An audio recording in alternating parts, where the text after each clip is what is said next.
Keep on fighting and you see, you will soon see rainbows. Hey, go! La la la la, la la la la, la la la la, la la la la, la la la la, la la la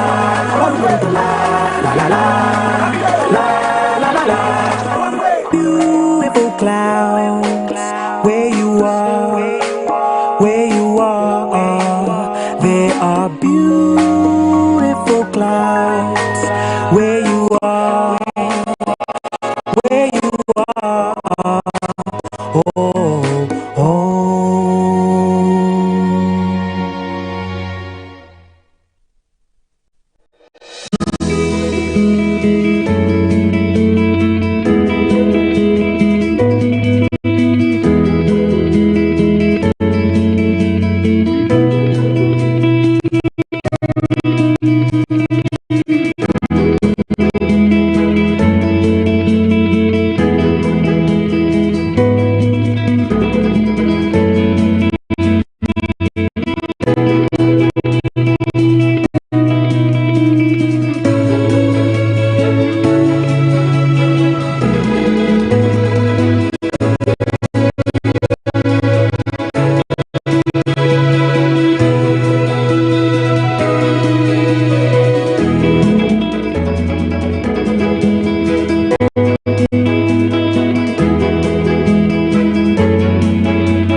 We also hold on to our faith like our fathers did. Come to church and sing and speak in tongues and everything, and yet when you go to work, you are a different human being. Member, sorry, now more tongues,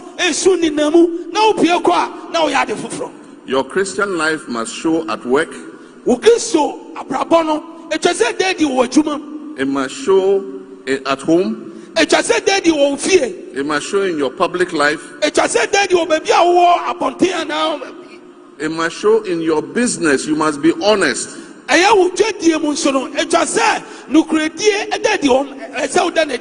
it must show in your service to other people.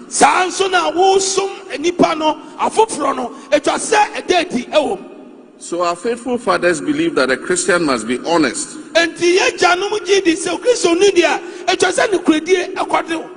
Even when dishonesty looks so enticing and profitable.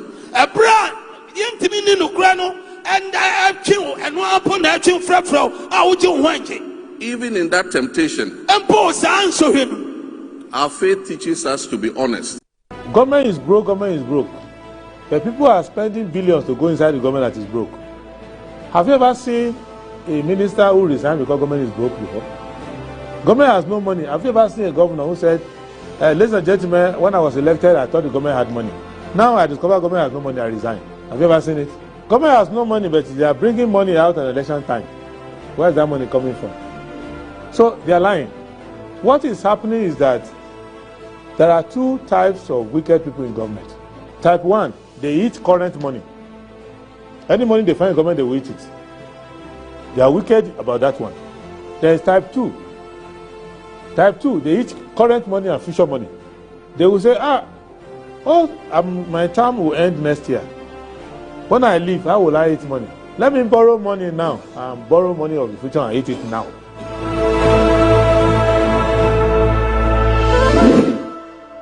Government.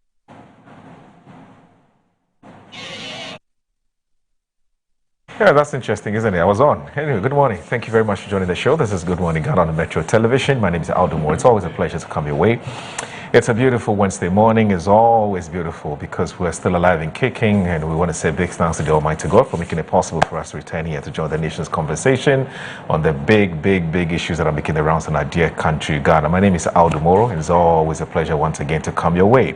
I also want to say a big thanks to you, our cherished, distinguished, and loyal viewers, for staying in, or for tuning in actually, from 7 to 9:55, where we do what we call the real talk here, because the conversations here are intellectually stimulating, they're thought-provoking, they're riveting, they're progressive. It's all about Ghana, Ghana, Ghana. We want Ghana to do better. We just don't talk, but we also find solutions or problems here on this platform.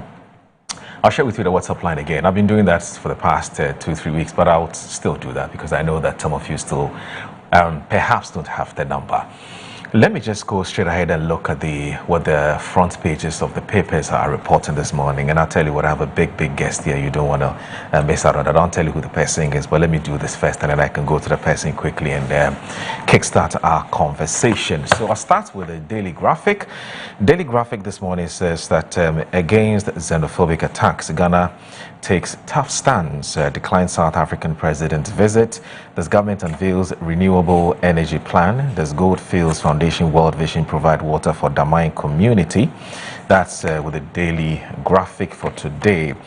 The Ghanaian Times this morning says that state bodies lose over 1.24 billion cedis to financial irregularities, according to the Auditor General. And there's a NAS to roll out pre-notification referral system for emergency care. There's police reiterate warning against the unlawful use of sirens. And then there's focus on results, not numbers. VIP urges research fund. There's GRA donates seized cooking oil to school feeding program into next 4 officers. That's right here on the front page of today's Ghanaian Times. And Daily Guide this morning says that Safo Kantanka didn't name next leader, and Will Adjoa Safo's lawyer doesn't appear this matter is going to go away anytime soon. Ghana.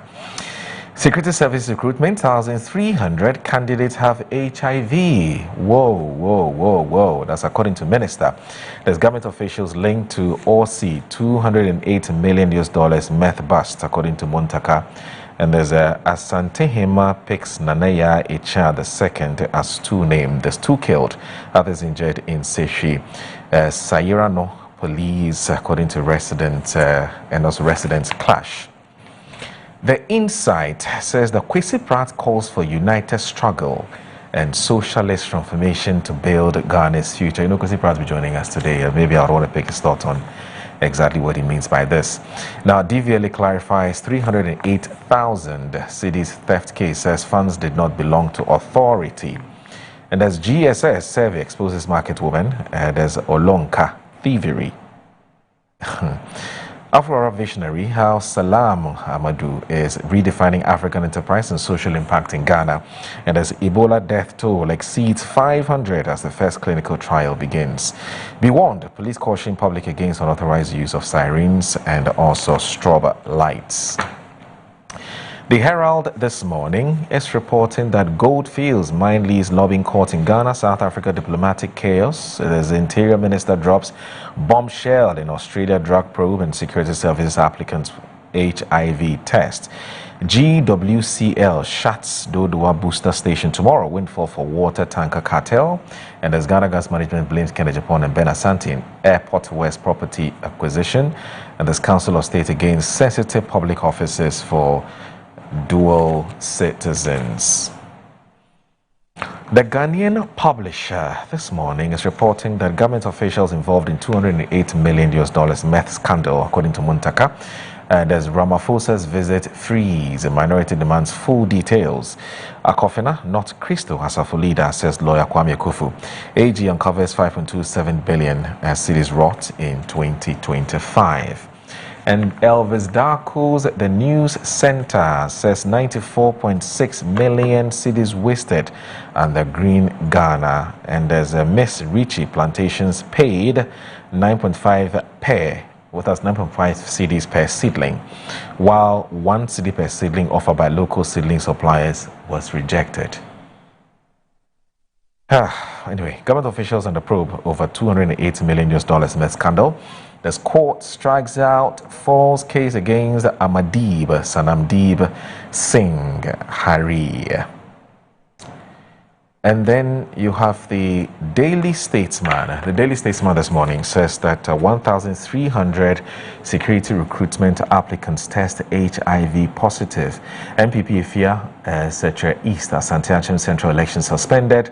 There's minority demands details on Ramaphosa's deferred visit, and Will doesn't make Akofo Christo Asafo leader, according to lawyer, of course, that's Kwame Kufu. Now, the Informer says that economists recommends more funds for MMDAs, and then there's toxic dump horror. Malam threatens malaria, cholera, and typhoid fever. Face-saving visits, Mahama snubs from Ramaphosa over xenophobic attacks. There's MPP slums Mahama Museum Locomotives Railway Authority fires back. Zoom line on it at HES 2026 awards. And there's drugs, alcohol won't solve problem, doctors warn.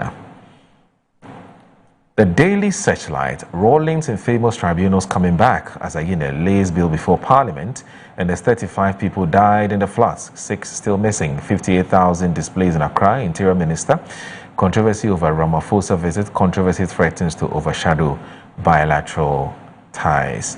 And there's Ghana Water Limited announces 24-hour shutdown of Dodua Booster Station for maintenance works. That's with the Daily Searchlight for today. All right, let me go online and look at what the MetroTVOnline.com has been reporting. It says that Messi leads stunning Argentina World Cup comeback against Egypt. I'd love to lead the Black Stars like Kingston.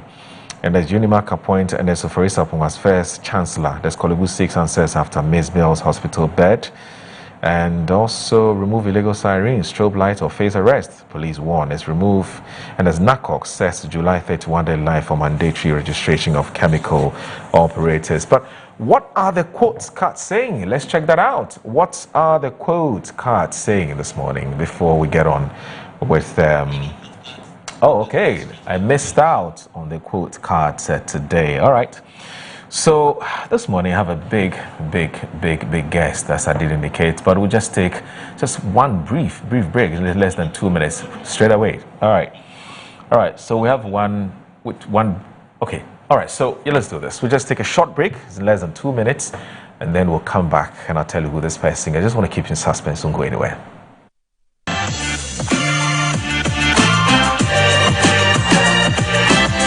We talk tourism.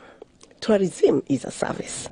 And with tourism, you remember when we were doing the Creatives Connect, it's the linkages between tourism, cultural and creatives. So under trading services, we call it entertainment, we can call it recreational. There is also sporting, which is also part of the creative industry. You talk about the communication services sector. And in communication services sector, you look at telecommunication, you look at courier services, when you want your parcels to move from one country to another. We talk about audiovisual, and whenever we talk about audiovisual, even what we are doing here, it's part of it. It's part of services. It's part of services. You know, it's wide. And for us at the AFCFTA, we are dealing with it from 12 broad services sectors. Great. And here of them, we have 5 that have been prioritized for negotiations. Out of the 12? Out of the 12. You've prioritized 5 of them? It's actually the member states who prioritized the good. 5. Good. And so the member states have emphasized on 5 out of the 12 services? Yes.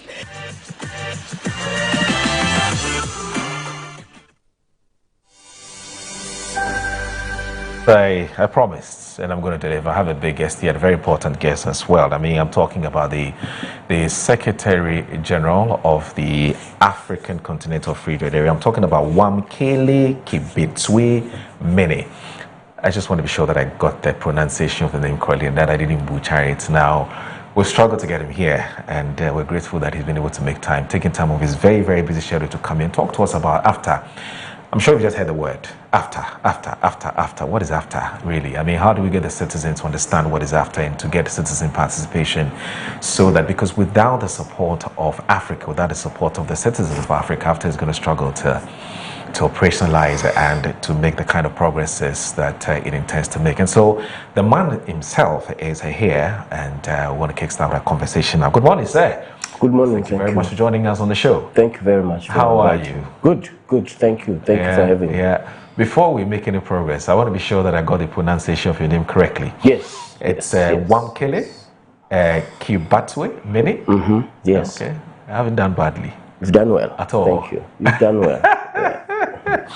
Anyway, so I guess that, before we even kickstart with the main conversation for which we're here, I mean, there's a certain sense that AfTA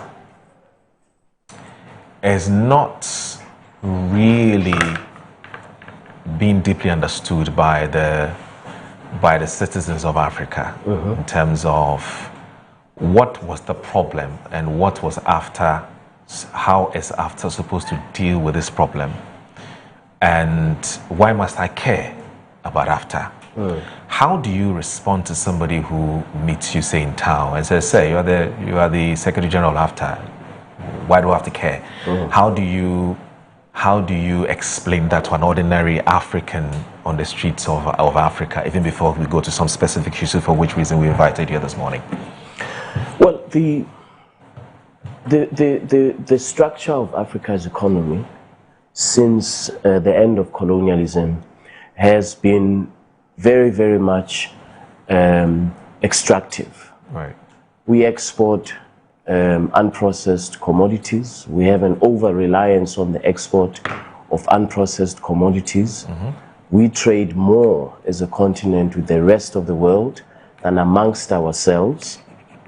And the result is a continued low base of industrial capacity.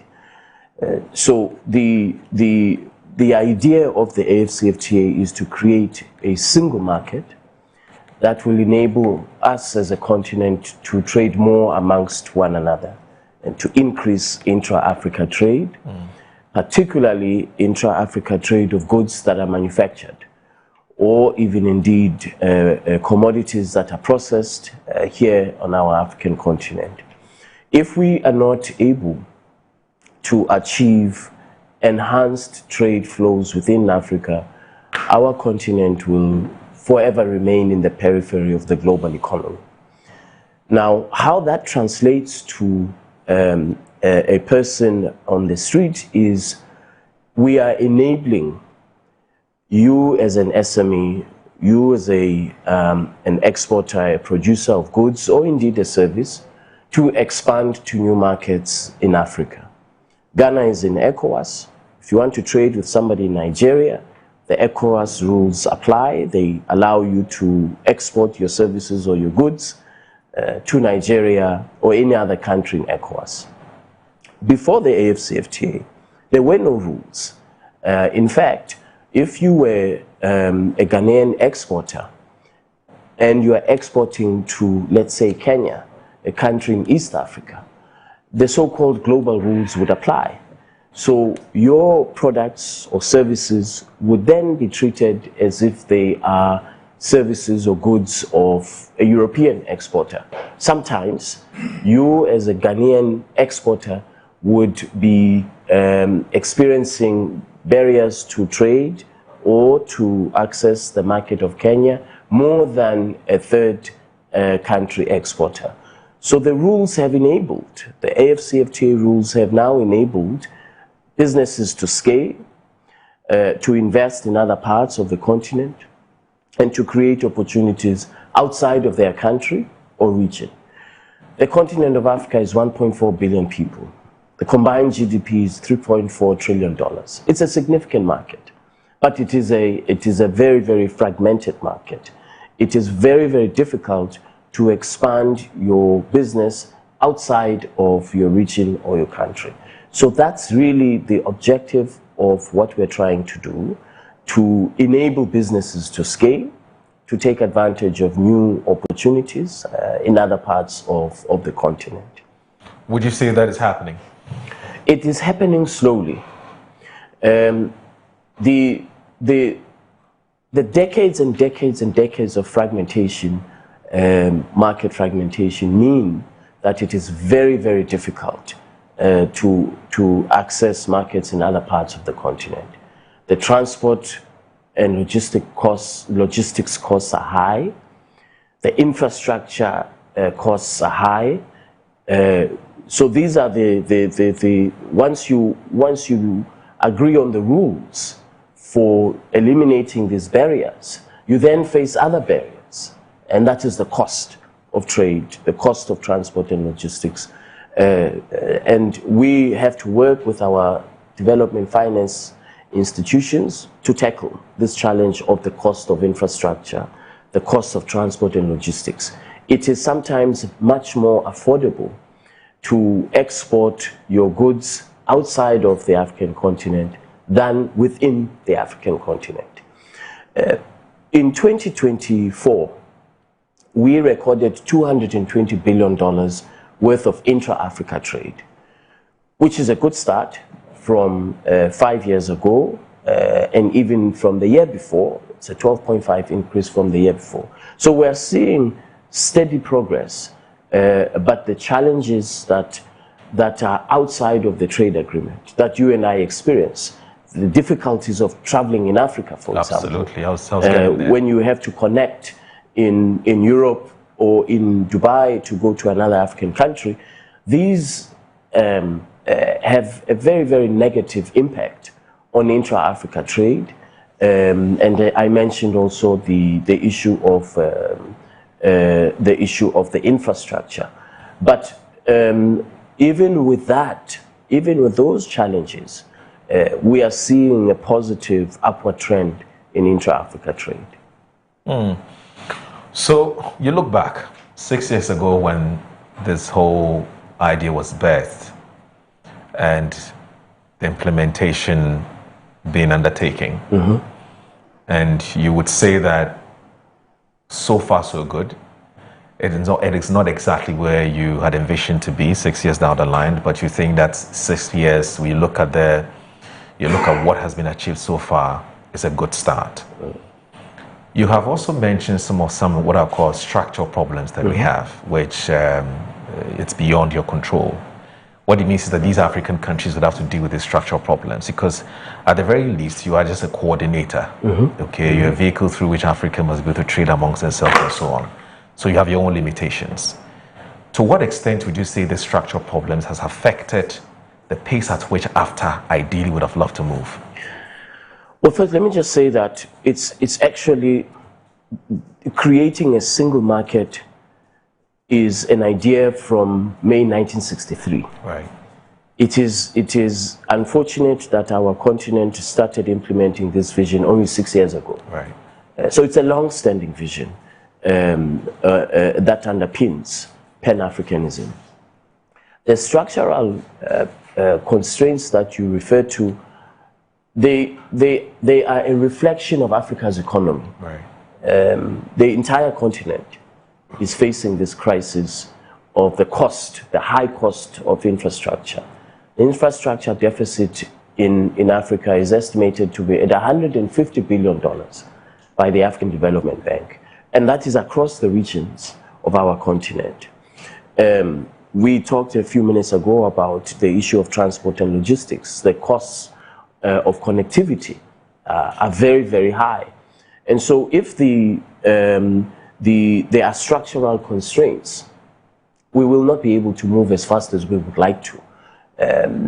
We've made very significant progress at law.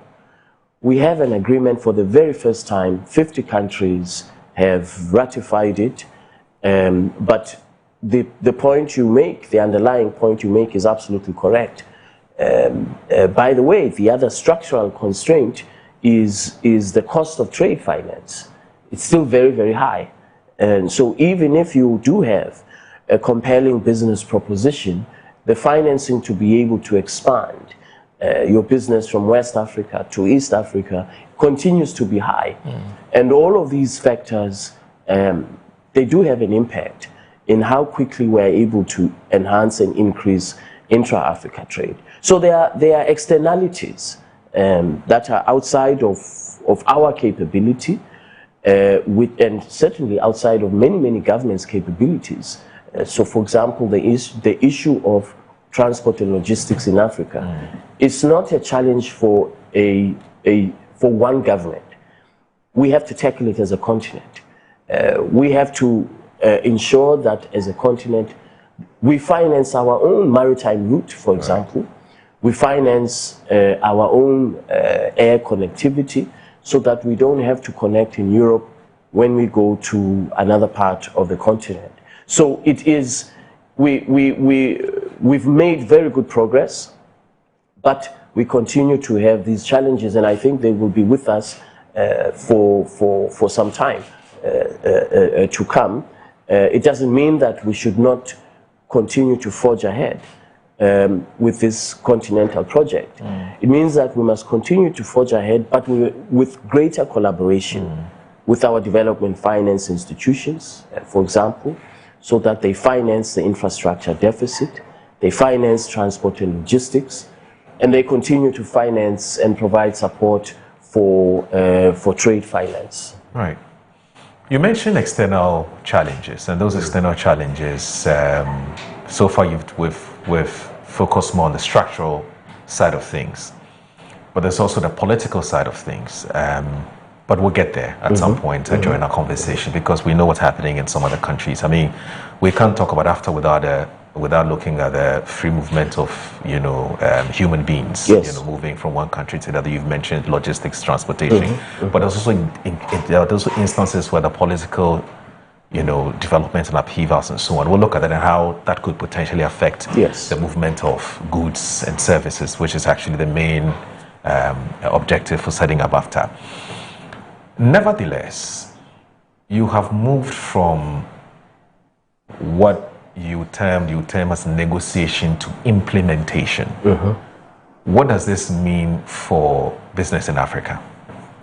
Well, it means that as the AfCFTA is being implemented, you now have preferential access into a new market. We are reducing the cost of doing business in Africa. If you are exporting a service or goods, your goods will now enter the market out of these 49 other countries at very reduced duties or tariffs, as we call them. And of course, we know that tariffs are the number one barrier to expanding a business. Absolutely. It is the cost of, or the competitiveness of your products in this market X that you want to access. So we've eliminated that in the rules. You now can compete as a business and export your services and goods. That's the implementation mode that we're in. It has to be private sector driven, supported, of course, by the governments that establish the conducive environment. But the beneficiary, the primary beneficiary, is the private sector, whether in a service context or indeed in manufacturing. Even in the area, by the way, of services, we are seeing more and more African investors taking advantage of the market and expanding. You take, for example, there are European banks that are exiting the market in Africa. And because of the rules of the AfCFTA, we now have African banks that are acquiring those assets across the continent, because the AfCFTA requires that every government must allow non-domestic financial institutions to be in the market. That is another example of how we are facilitating new market access. So it has to be private sector focused, and in particular, focusing on small, medium enterprises in this phase of implementation. I must congratulate you. I mean, you've been doing a good job, and kudos to you and your team, because despite the challenges and the limitations you have, you've been able to do so much with AFTA. But I also, when we're doing the research ahead of this interview, we also found that apparently you've been holding a series of conferences, both within Ghana and also outside Ghana. In fact, recently you were in Togo, yes, where you held a conference called the Biashara Africa. Exactly, Biashara Africa. Yes. In Togo. You've also been holding this digital trade forum. There's a host of others that we've been seeing. What's the idea of holding these conferences? What are you seeking to achieve? The idea is to provide information to Africans, particularly the private sector, about the opportunities that this agreement presents. Biashara Africa was attended by 2,000 people. We have to cap it because of the numbers. Mainly small, medium enterprises. So that's the videos in your shot. That must have been the Togo one, isn't it? This is no. This is not Togo. Okay. This is Gabon. Gabon. This is Gabon. That's yes. The idea is to give a platform to small, medium enterprises so that they can interrogate what we are doing, where are the challenges, where are the opportunities. And so we provide this platform annually, and we move it around the continent. We were in Southern Africa, we were in Eastern Africa. This year we had Biashara in West Africa. Next day it will be North Africa. Because, as I keep emphasizing, the advantage must be to the private sector. That's our target market, if I can put it that way. Last week we convened the Digital Trade Forum in Lagos. Nigeria offered to host. And if we are to harness Africa's digital economy, which is estimated to, by the year 2050, Africa's combined digital economy will be at over $700 billion. We have to implement the rules that open the digital economy, that enable free movement of data across the African continent, that enable businesses to invest in Africa's digital infrastructure and see commercially priced returns on their investment, and also enhancing digital literacy skills for businesses, for SMEs. So the Digital Trade Forum is focusing specifically on the digital economy and unlocking this potential which the continent of Africa has in the digital economy. You will know that Africa has an inherent advantage in the digital economy. There are no legacy issues. There's no legacy infrastructure that holds us back. The digital economy and digital tools enable us as a continent to accelerate our economic development. If you look at innovations in mobile banking, this is an example of what we can achieve where we focus on the digital economy and the skills that are required to enable businesses to take advantage of this market. So these are the engagements that we have been having with the entire continent of Africa. But, you know, Wakili, I've been wondering really, I mean, do Africans really want to consume African goods and use African goods and services? And I'm asking this because we're inundated with all kinds of the global dynamics. China is around the corner, Europe is around the corner, they're doing everything possible to bring their goods and services to us. And for whatever reason, we tend to have a certain preference for these products as against what we have in Africa, for whatever reason. I mean, we can get into that conversation at some other point. I mean, what do you think? I mean, to what extent do you think this can harm or undermine this whole efforts that AFTA is trying to make? We have to make a deliberate effort at mindset change. The production that happens in Africa the quality is as good as China, Europe, wherever. But we have to make a mind shift as Africans across our continent.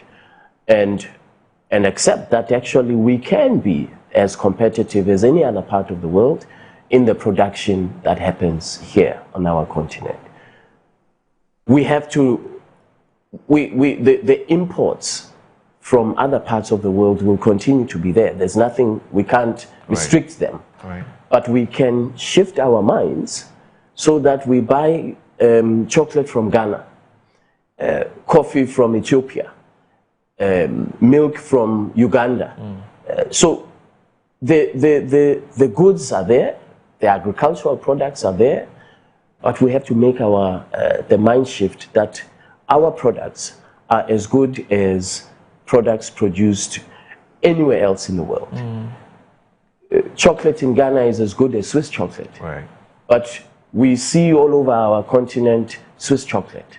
I have nothing against Swiss chocolate, but the point that I'm trying to make is that we have our own products, which we have to make that deliberate mind shift to consume what we produce in our continent and to produce what we consume.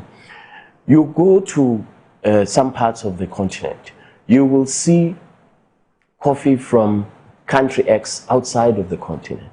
And yet we have tea production in Africa, coffee production in Africa. So I think we have to really make this very, very deliberate mind shift and sustain it. Even in value-added production, you take vehicles, for example. Morocco produces vehicles, and Morocco produces very, very high-quality vehicles. Ghana, go down the road to Tema, you will see the assembly of vehicles in an African country. Similarly, in Cote d'Ivoire, we see assembly of passenger vehicles, buses, and so I think we have to make this very, very deliberate mind shift and sustain it so that we have confidence in what we are producing as a continent. And is this something that you've taken up yourselves after? That at every opportunity that you get to address Africans, you would go on this tangent of impacting or changing mindset, because without which the private businesses that are supposed to be taking advantage of AfCFTA will struggle?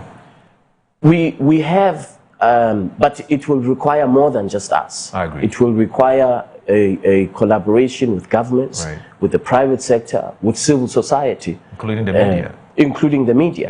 Yeah. Including the media to raise awareness that actually Ghanaian chocolate is as good as Swiss chocolate or Belgian chocolate. Okay.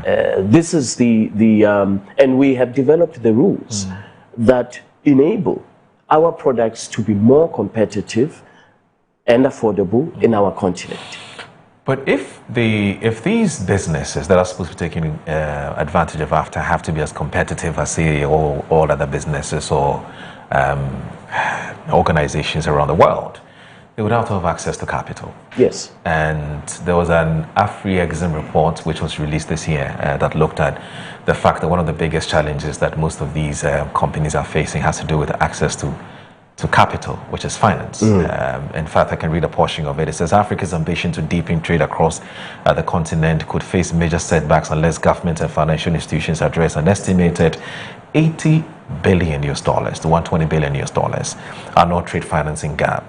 Now, the report which was released by Afrexim says limited access to trade finance remains one of the biggest structural challenges preventing African businesses from fully participating in cross-border commerce. Do you have some thoughts to share on this? Oh, absolutely. I entirely agree with the observations of the report.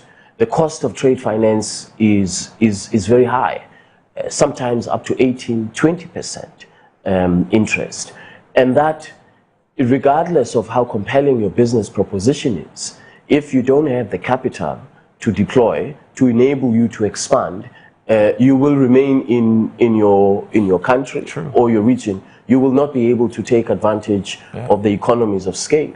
And this particular challenge actually has to be solved by our development finance institutions as well as our commercial banks. We have a massive challenge if we want to be inclusive in this trade arrangement, and if we want, which is our ambition, if we want to have young people, young entrepreneurs, as well as SMEs taking advantage of this market, we have to reduce the cost of trade. Okay. We have to make it more affordable. And our development finance institutions are trying their best. Some of our commercial banks are still, they still view SME financing, for example, as a risk. Yeah. And that is what drives the cost to be high. We have been putting soft pressure. Rather buy government bonds. Absolutely, absolutely. Yeah. We have been putting soft pressure on them, commercial banks, to say that we have to make, again, a mind shift. Small medium enterprises financing, we should look at it as an asset class for investment. Yes, with risk mitigation through the development finance institutions, but the only way that we will grow the continent's economy is through SMEs who already are employing over 470 million Africans. And this can scale upwards where the financing becomes available.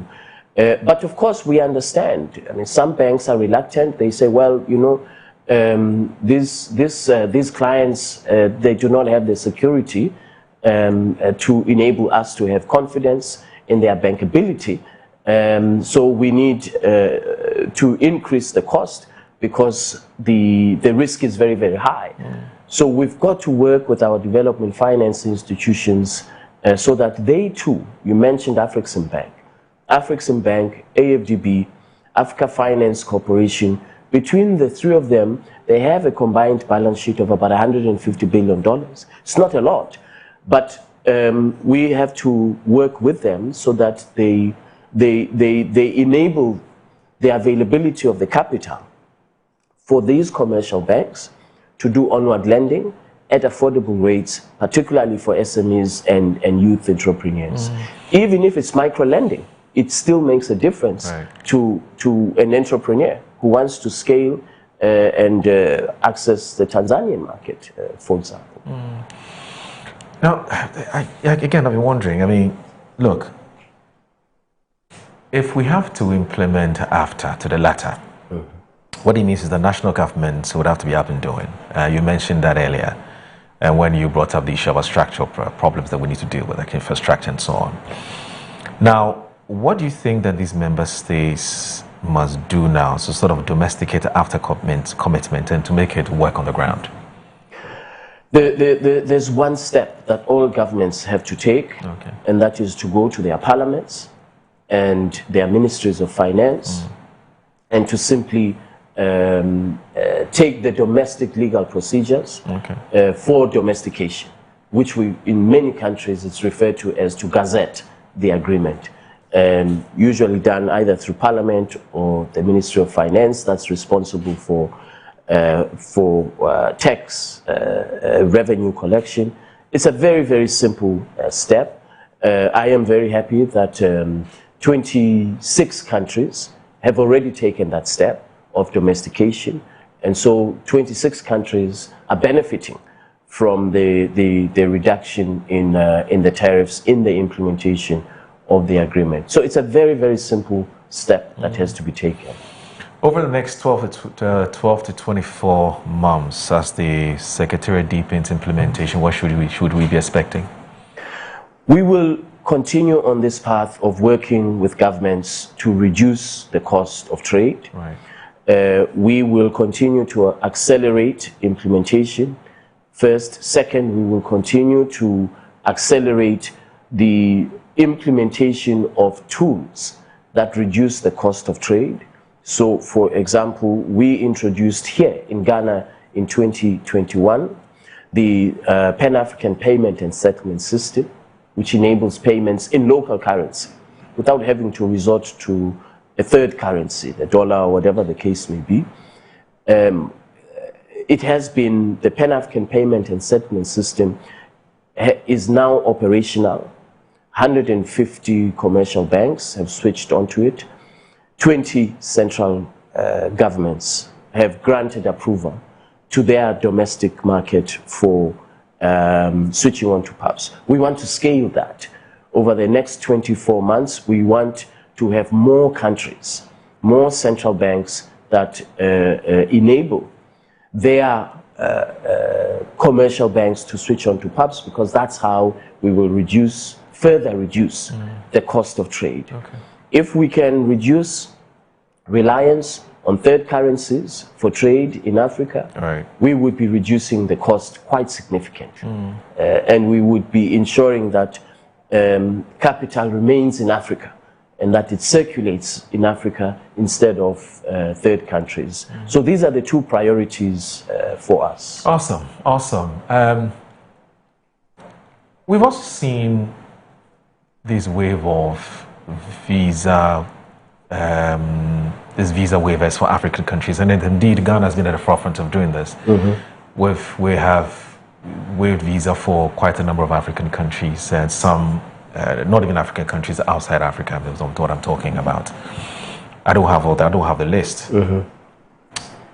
To what extent do you think that, especially when it comes to the African countries that we have waived visa restrictions for off, to what extent do you think this can impact on the AfCFTA project? I think this will have a very positive impact. We know this from the history of the European Union, Right. that when you enable the ease of movement of persons, I'm not even talking about movement of labor, just movement of persons on a temporary basis, that has an attendant upward effect on intra-regional trade. So in the case of Europe, we saw it when Europe introduced free movement of persons, and the correlation with the upward movement of the share of intra-EU trade. So the evidence is there. Our continent, Africans require a visa in over 90% of countries in Africa. Right. That is a very, very restrictive index.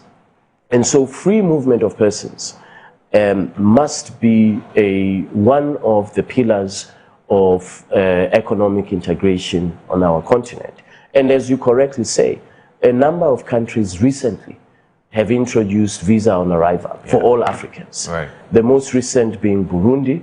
A week before that, it was Congo-Brazzaville. A week before that, it was at our event in Lomé, where the president announced that there will be visa-free for all Africans. The list that some of the countries that we are aware of is Ghana, Kenya, Rwanda, Nigeria, Burundi, I mentioned, Congo-Brazzaville, I mentioned.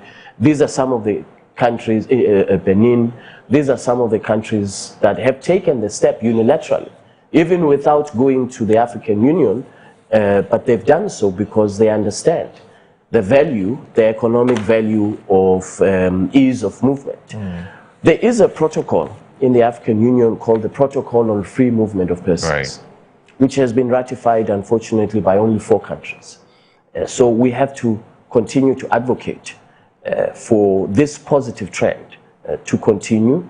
More and more countries should lift restrictions on the movement of Africans within Africa, particularly for business purposes, on a temporary basis.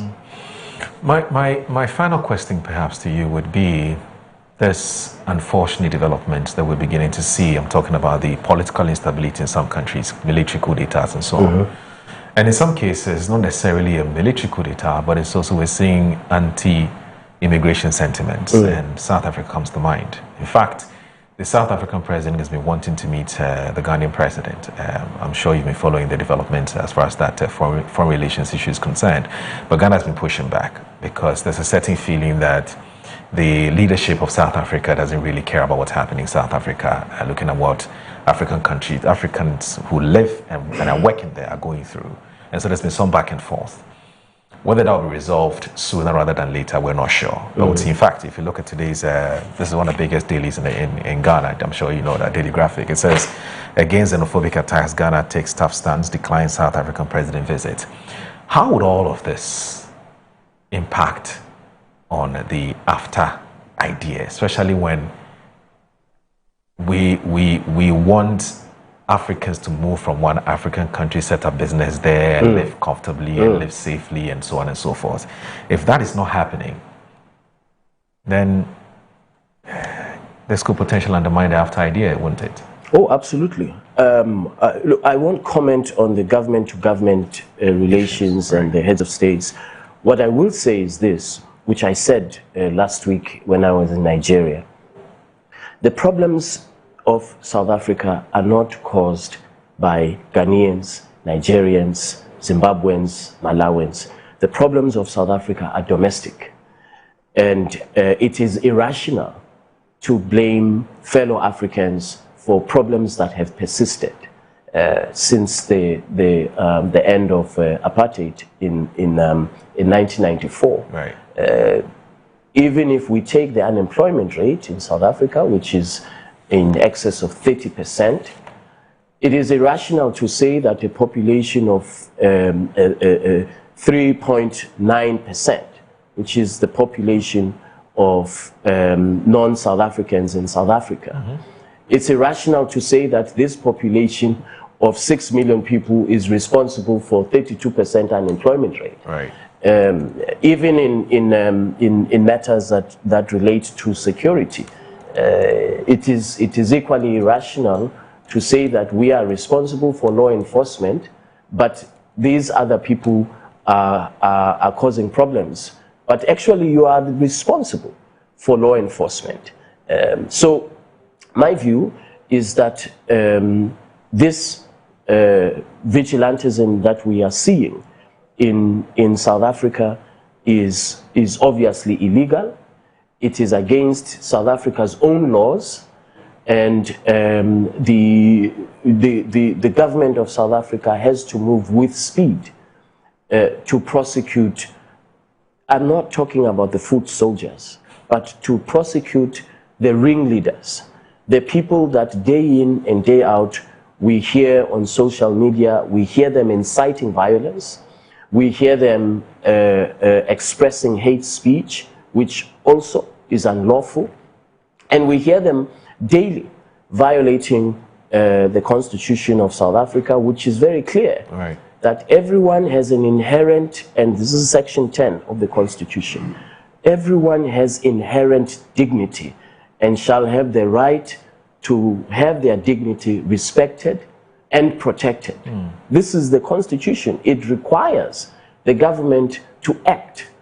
And I, as a citizen of South Africa, I would like to see the ringleaders, the coordinators, the instigators, I would like to see them being charged and prosecuted appropriately.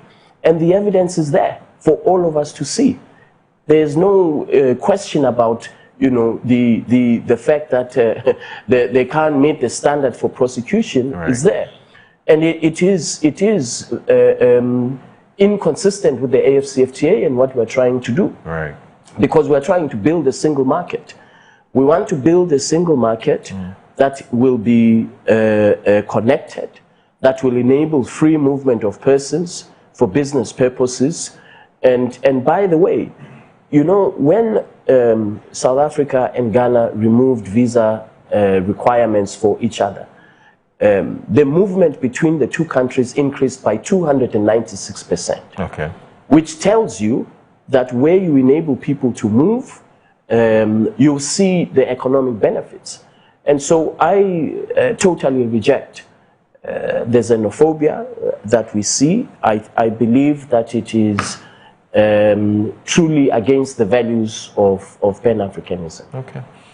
I hope that the current leadership here in Ghana have been very instrumental in the work that you do at AfTA. The government, of course, even the previous government was very, very supportive.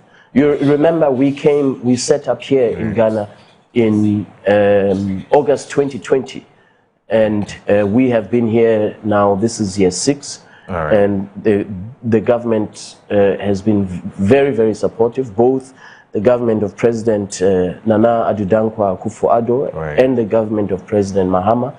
And that is what has enabled us actually to move with speed and to be able to make progress in a relatively short space of time under very, very difficult conditions. All right, I want to thank you so very much. It's been a very educative, but also very insightful conversation I've had with you in the last 40 minutes or so.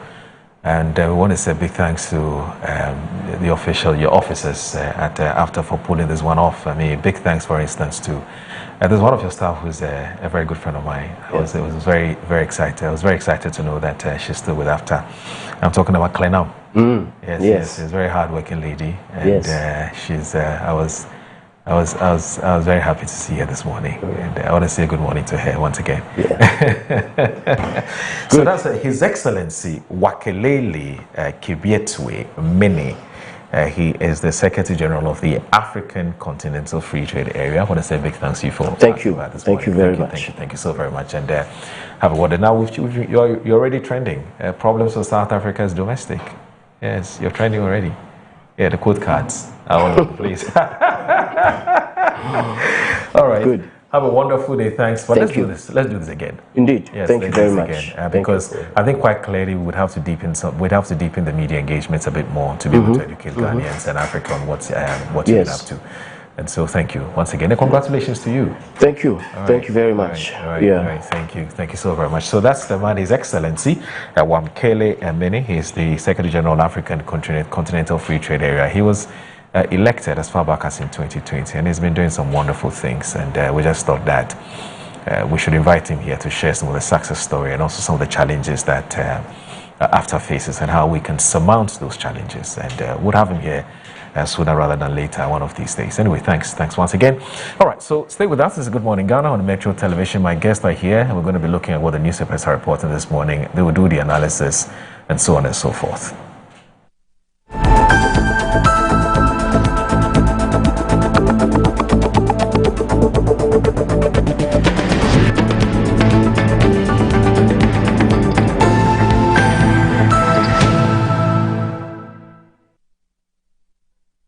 And there they are.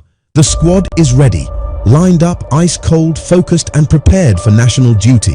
Every bottle in position, every label shining with confidence. And here comes the selection. One bottle steps forward, picked from the squad, ready to deliver for Ghana. He takes the first sip. Oh yes, refreshingly hydrating. The whistle goes. The Black Stars are on the move. He breaks through the defense like flowing water. Beautiful control. He lines it up. He strikes. Goal! Ghana is awake. From the fridge to the field, Awake keeps you refreshed. Awake purified drinking water. One for life. Proudly supporting the National Cardiothoracic Center. This advert is FDA approved. Are you a headmaster, headmistress, parent, teacher, or an educator looking for high-quality textbooks for preschool, primary, and junior high school students? Look no further than Advocate Publishing Company. Advocate Publishing Company is a leading publisher of educational materials in Ghana that publishes very engaging, interactive, and comprehensive textbooks that meet the needs of students, teachers, and parents. Our textbooks are thoroughly published to make learning fun and easy. They are also designed to stimulate critical thinking, problem solving, and creativity in students. Make Advocate Publishing your preferred choice for all your educational needs. Explore our range of textbooks and educational resources. Visit us at the old GNTC yard near Kingsway, Accra.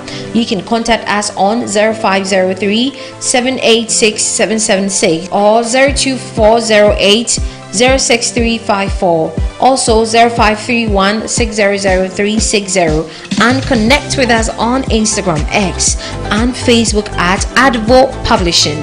Don't settle for less. Choose the best. Advocate Publishing Company, empowering young minds one textbook at a time. Thinking Publishing, think Advocate Publishing. Finding my dream apartment in just 2 days was a breeze with 7terragh.com. Looking for your next home, the perfect piece of land, or the best commercial property for your business? Are you worried about sending money home for property and finding nothing when you return? Well, worry no more. 7terragh.com is just a platform to find prime lands, perfect properties, or vibrant real estate development at the click of a button. 7terragh.com is your go-to property listing platform that allows you to register, list, rent, buy or sell, and connect with correct agents. With our AI-powered smart search, personalized dashboards, verified agent connection, and interactive property maps, all your property needs have been made easier. Check us out on 7terragh.com or contact us on 0302-998-246 or 0561 032 252. 7terragh.com, powered by MNC Properties. Mommy, good morning. Oh, good morning, my son. How are you? I'm fine, thank you, Mom. How about you? I'm fine. Joe, I just saw your mom doing her usual morning routine. Like, it was just 2 weeks she underwent a major colon surgery. Bro, see, my mom is doing perfectly fine, and we're all excited about it. It was minimally invasive surgery, and the recovery has been very fast. Minimally? Hey! No, wait. What do you mean by that? So they offered my mom a laparoscopic colon surgery. Laparoscopic colon surgery, which we accepted. It turned out it was equally safe with a very fast recovery time, and the cost involved too was very, very reasonable. She was discharged 3 days after the surgery, and you can see her, she's on her feet again. 3 days? Just 3 days, bro. Mean Tuber Hospital, first Ghana colorectal center, aimed to serve a peculiar health need.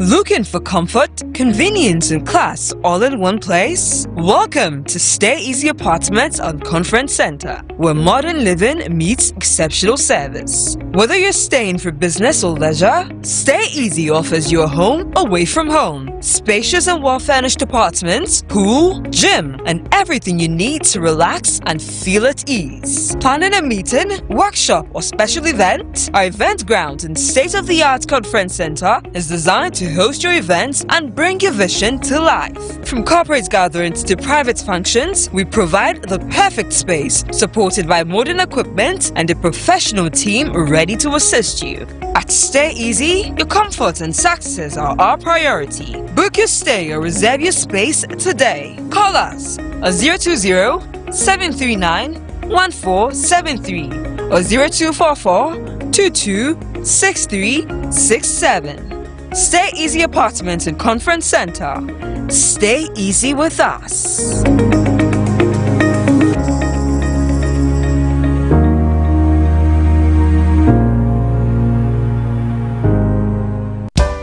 In my line of work, a confident smile is everything. Kel Charcoal Toothpaste keeps me on top of my game and ensures my smile is always radiant and bright. With the tiring nature of my job, we spend several hours under the scorching sun.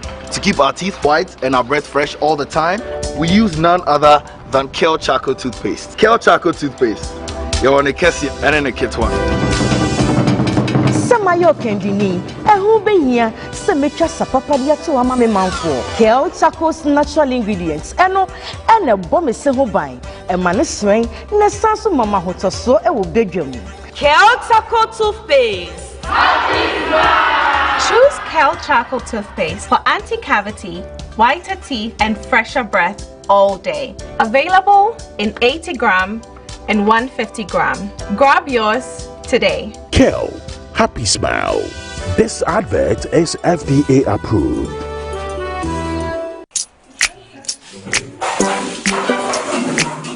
Today's class is going to be an exciting one. Now, who can share an unforgettable moment in their life? Okay, Asempa.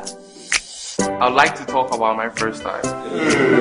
It was her natural look, complemented by her favorite green silky apparel that caught my attention. I have to say, she automatically possessed me with her smile, which exposed her beautiful white teeth.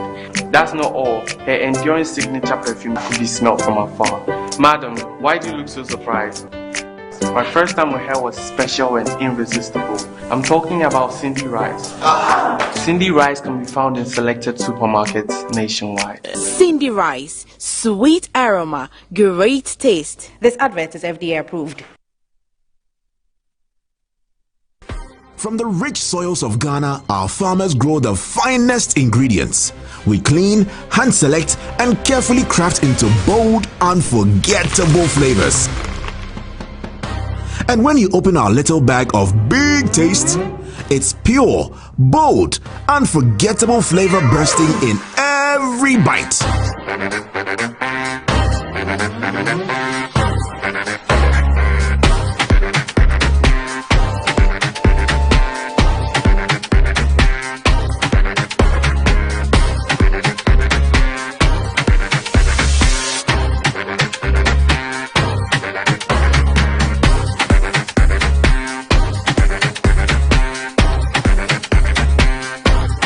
Enjoy the goodness, made with big care. This advert is FDA approved. My new girl is coming over today, and I have to give her a treat of her life. Hi. Hey.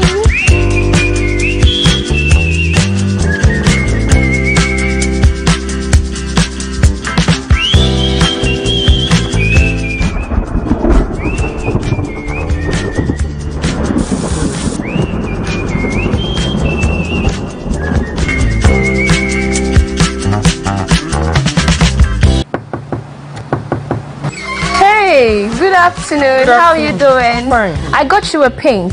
This is Easy Waterproof Paint, the best ever solution for all sort of leakages. I got it for you. Thank you. Easy Waterproof Paint can be used on any surface, being it cement, blocks, roofing sheets, swimming pools, and more. It can also be used as primer before you apply any paint to help provide extra protection. Easy Waterproof Paint. No more leakages.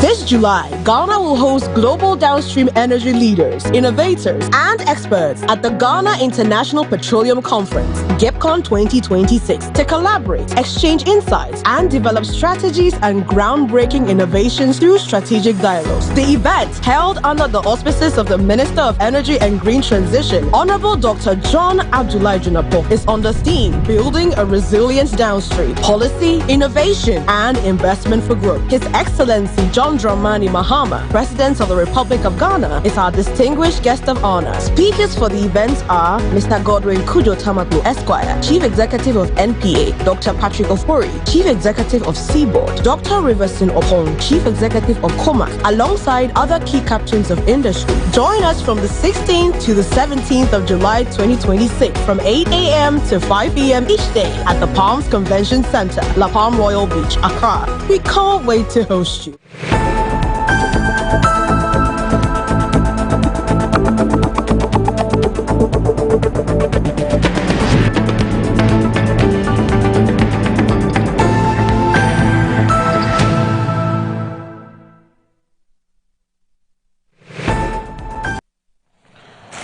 All right, you're watching Good Morning Ghana on Metro Television. The show is also live on 94.1 FM. Just gone by, I've been talking to the After Secretary General. The name is a very long one. I want to be sure that I get it correctly. He is called His Excellency Wakili Kebietswe Mini. He's been a guest in the last 35 to 40 minutes or so, just in case you missed that on that one. All right, so joining us for us to look at what the papers are reporting this morning are two guests who are not new to the show at all. In fact, they've been here several times, as Mr. Kwesi Pratt Jr., former managing editor of the Insight newspaper. He's a regular on Wednesday, as you do know. He's with us here. He's also a veteran and a seasoned journalist, and almost, he qualifies to be an elderly statesman. Good morning, sir. Thank you very much for joining us on the show, sir. Thank you very much. And also joining us is Collins Adomako Mensah. He is MP, Efija Kwabre North constituency, a former deputy energy minister as well. Good morning, Honorable. Thank you. Morning, my brother. Thank you so very much for joining us on the show. It's always a pleasure to have you join us. Now, I want us to first of all look at this, what appears to be some diplomatic tensions between Ghana and South Africa. And for some reason, anytime Mr. Kwesi Pratt joins us, there's something that borders on international relations. You know, I don't know how that happens, but it is what it is. Now, the Daily Graphic this morning says that against xenophobic attacks, Ghana takes tough stance, declines South African president visit. It's by Pakobe Emmanuel Damali. He says that regular biennial conference between Ghanaian and South African business leaders has been postponed indefinitely as diplomatic relations over xenophobic violence in South Africa takes a new twist.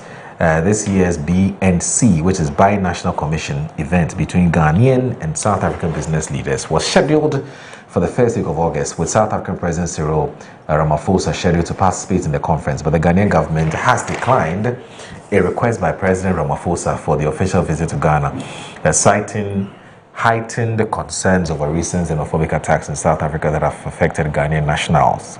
And after the government further declined an invitation from the South African counterpart to discuss the matter, the Department of International Relations and Cooperation of South Africa requested the postponement of the BNC to a date to be mutually agreed through diplomatic channels. According to Daily Graphic's diplomatic sources in Accra and Pretoria, the decision to decline President Ramaphosa the opportunity to visit followed a surge in anti-foreigner violence in parts of South Africa in recent weeks. That has led to the evacuation of about 1,000 Ghanaians, with an additional 900 said to have been registered for repatriation. Now, a source from South Africa told the Daily Graphic that the Ghanaian government was deeply concerned about the safety and dignity of its citizens in South Africa and could not proceed with a high-level visit under the current circumstances. A Ghanaian source with knowledge about the issue confirmed the decision, stressing the government's position on protecting its citizens abroad. The source said the Ghanaian government was deeply concerned about the security implications for South African president, taking into account fears of reprisal action. Let me start with Mr. Kwesi. Mr. Kwesi Pratt, are we right to take these decisions? I mean, if the Daily Graphics report is anything to go by, which is that we want to protect the president of South Africa, but also we're not happy with the fact that he's not been able to protect our citizens in South Africa who have become victims of anti-immigration sentiment, etc. Do you think these are good reasons for us to prevent the president from attending this biennial conference? Well, I read the story for the first time yesterday on the internet. And I must confess that I was completely scandalized. Why? I was embarrassed, you know. I was beginning to wonder what happened to African diplomacy and so on, you know. But then, as the hours rolled on into this morning, the information we are getting is even more worrying than the information we got yesterday. Yesterday, the information was simply that the Ghana government had refused to allow President Ramaphosa of South Africa to visit on account of the xenophobic attacks in South Africa. That was the story. Now, this morning, we are learning that actually that is not what happened. And that there had been some discussion between Ghanaian officials and the South African officials and so on. And that the two sides had actually come to the conclusion that the timing was not the best and that it needed to be postponed. Now, the other thing we are learning this morning is that classified information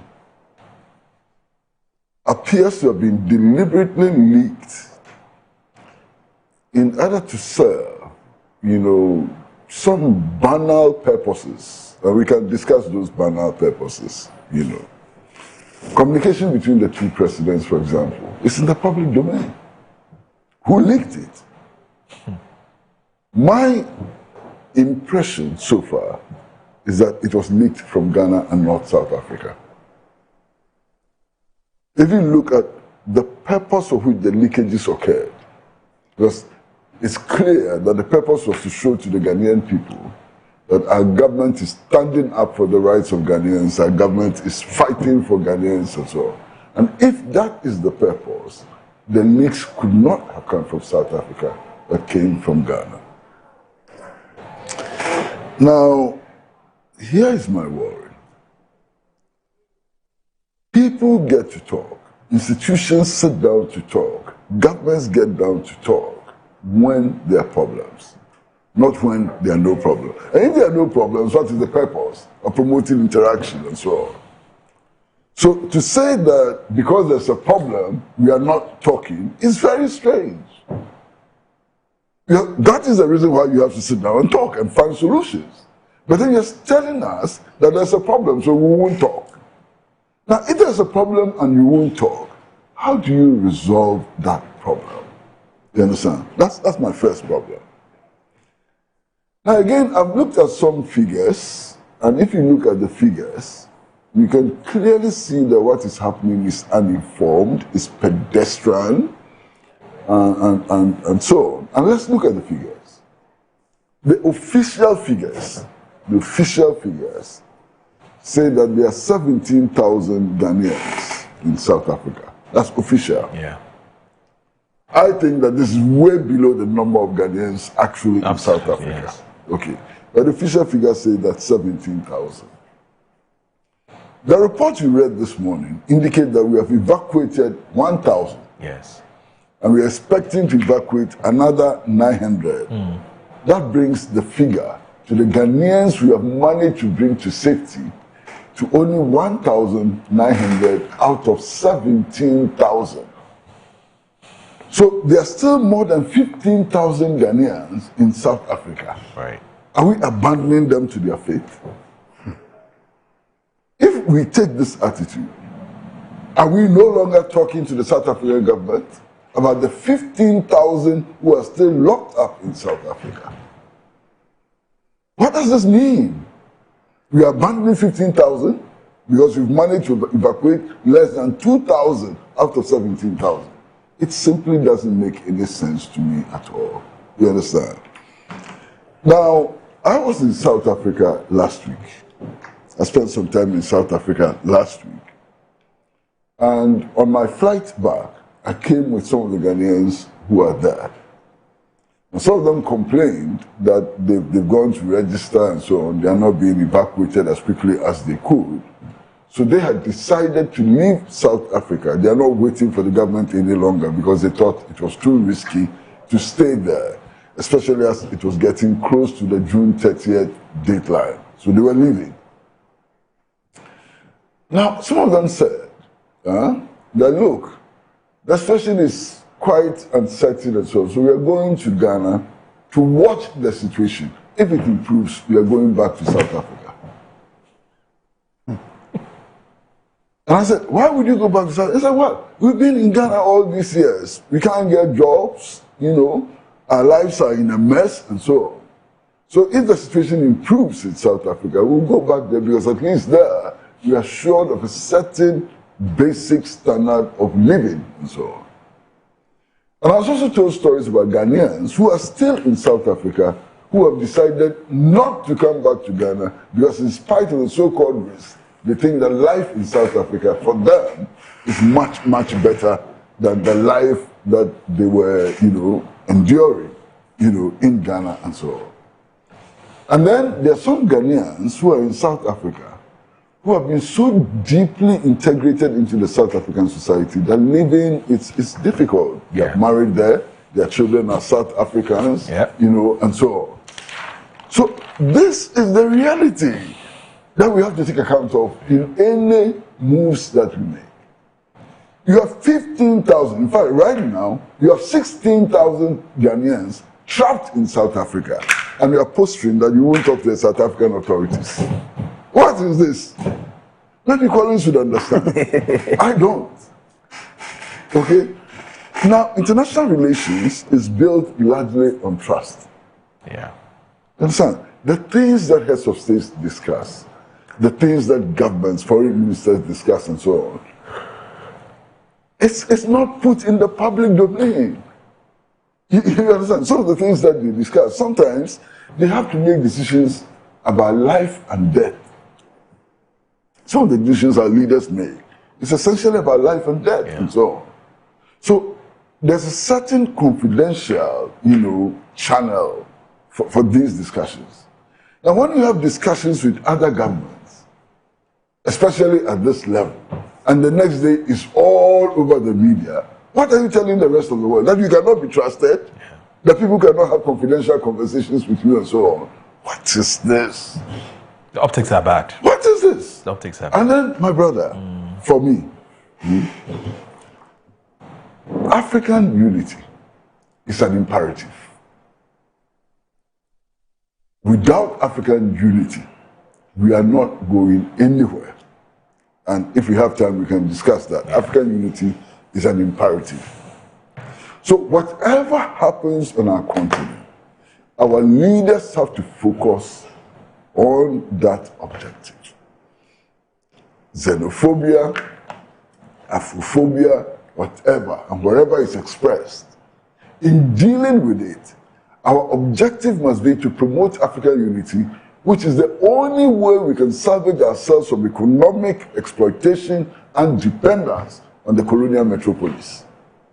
I hope you understand what I'm saying. Absolutely, yeah. So when there are instances of xenophobic attacks, Afrophobic attacks, and so on, and the reaction is to deepen the crisis, is to fight, is to subvert African unity, we are stabbing ourselves in the chest. You understand? First and foremost, this sovereignty that our friends in South Africa claim to be protecting, this sovereignty that Ghana appears to be, excited about protecting and so on, where does it come from? What is its roots? In 1884, let's go back to history, 1884, Otto von Bismarck of Germany invited his counterparts from Europe and so on to go to Berlin for the Berlin Conference. They sat around the table, drew maps across Africa to mark their spheres of influence. That is how these boundaries emerge. Yeah. This is what we are protecting. This is the sovereignty we are protecting. What's wrong with us? Listen, in 1960, and I urge you to go and take a copy of the 1960 Ghana Constitution. Read it.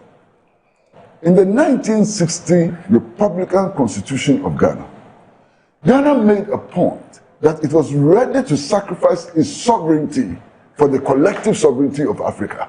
That was the spirit then. Where is that spirit today?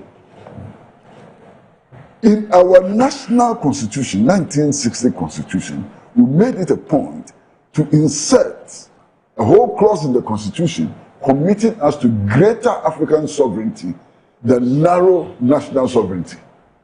Why? Our leaders today don't know this history. They don't understand this.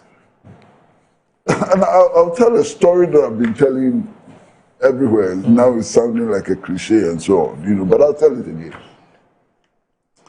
I travel across Africa quite a lot. And what I find sometimes is shocking. You see, Ghana-Togo border. Yeah. See Ghana-Togo border. You go to the Ghana-Togo border and you find one house. The bedroom is in Ghana and the sitting room is in Togo. True. So the people across these boundaries do not recognize this so-called national sovereignty and borders and so on. They don't. You go to Aflao, you want to buy land in Aflao, you will find that the owners of the land are actually in Lome. They are Togolese. And they own land in Aflao. Yeah. You go to the border with Togo, and you find that farmers in Ghana, Ghanaian farmers, citizens living in Aflao, actually farm in Togo, and vice versa, and so on. Well, you go to the western border, it's even more remarkable. You find the Nzima people. The Nzima people, they are Ghanaians, and they are also Ivorians. Yes. Freddie Mewe, who signed Zoblazo, and so on. He's an Nzima man. So those Nzima people, they are held together not by these narrow definitions of national sovereignty and so on. There's far more to it than that. So when our leaders misbehave in this manner, it's a problem. You understand? It's a problem. Yeah. You understand? And if you look at all the problems of Africa, all of our problems, economic problems, cultural problems, and so on, why? Our forebears, those who fought for our liberation and so on, came to the conclusion that the solution to the problems that we have is broad Pan-Africanism. That is why in 1945 at Manchester, when they had the 5th Pan-African Congress, and the 5th Pan-African Congress was attended by some of the greatest names in African and diasporan history. You know, George Padmore, Marcus Garvey, all of them were there. Nnamdi Azikiwe, Kwame Nkrumah was the secretary to the Congress. Why? The resolution which was passed by the 5th Pan-African Congress in Manchester set 3 clear objectives.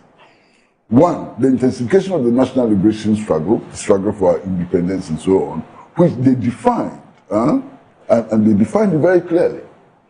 The ownership of our resources, and the exploitation of our resources for our own benefit. Clearly defined by the 1945 Congress. Then they moved on to say that national liberation was just one phase, and that we needed to move on to continental unity under the banner of scientific socialism. This was the 1945 resolution. You understand? Now, our leaders today, I'm sure they don't even know about the Manchester Conference in 1945. We set the framework for Africa's liberation. They don't know. And if they know, they don't care. And they're trampling upon everything that I fought by Bear's Day in order to set the stage for the total liberation of the African people from poverty, from want, from domination, and from exploitation. And I feel very sad today. I'm really sad today that this is the level we have reached. Yeah. You know, and then it gets worse. I mean, I've been listening to radio, I've been watching television, video, newspapers, and so on. And some people who call themselves progressives and so on, calling for the expulsion of the South African ambassador, expel the South African. To what purpose? What do you gain by expelling the South African ambassador? And then I've been listening to the debates in the Nigerian Senate that they should seize South African businesses. To what end? We want to behave like the South Africans. And if we all behave like the South Africans, what moral authority do we then have to condemn xenophobia? Yeah. And in any case, and I've made this point a couple of times, in any case, if you look at the history of xenophobic expressions in Africa, South Africa is not the first country. Massa, South Africa is not the first country. I recall, after 1969, we came up with the Aliens Compliance Order. Yes. Yes. I was in school at the time. Kokru. Massa, Nigerians died. Yeah.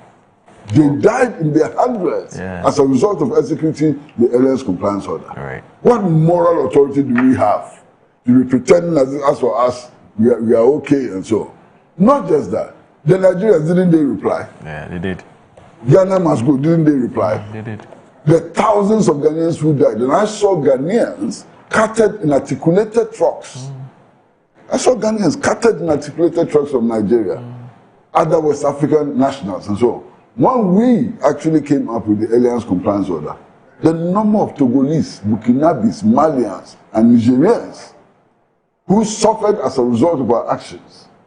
So don't let us behave as if we have any higher moral grounds to stand on.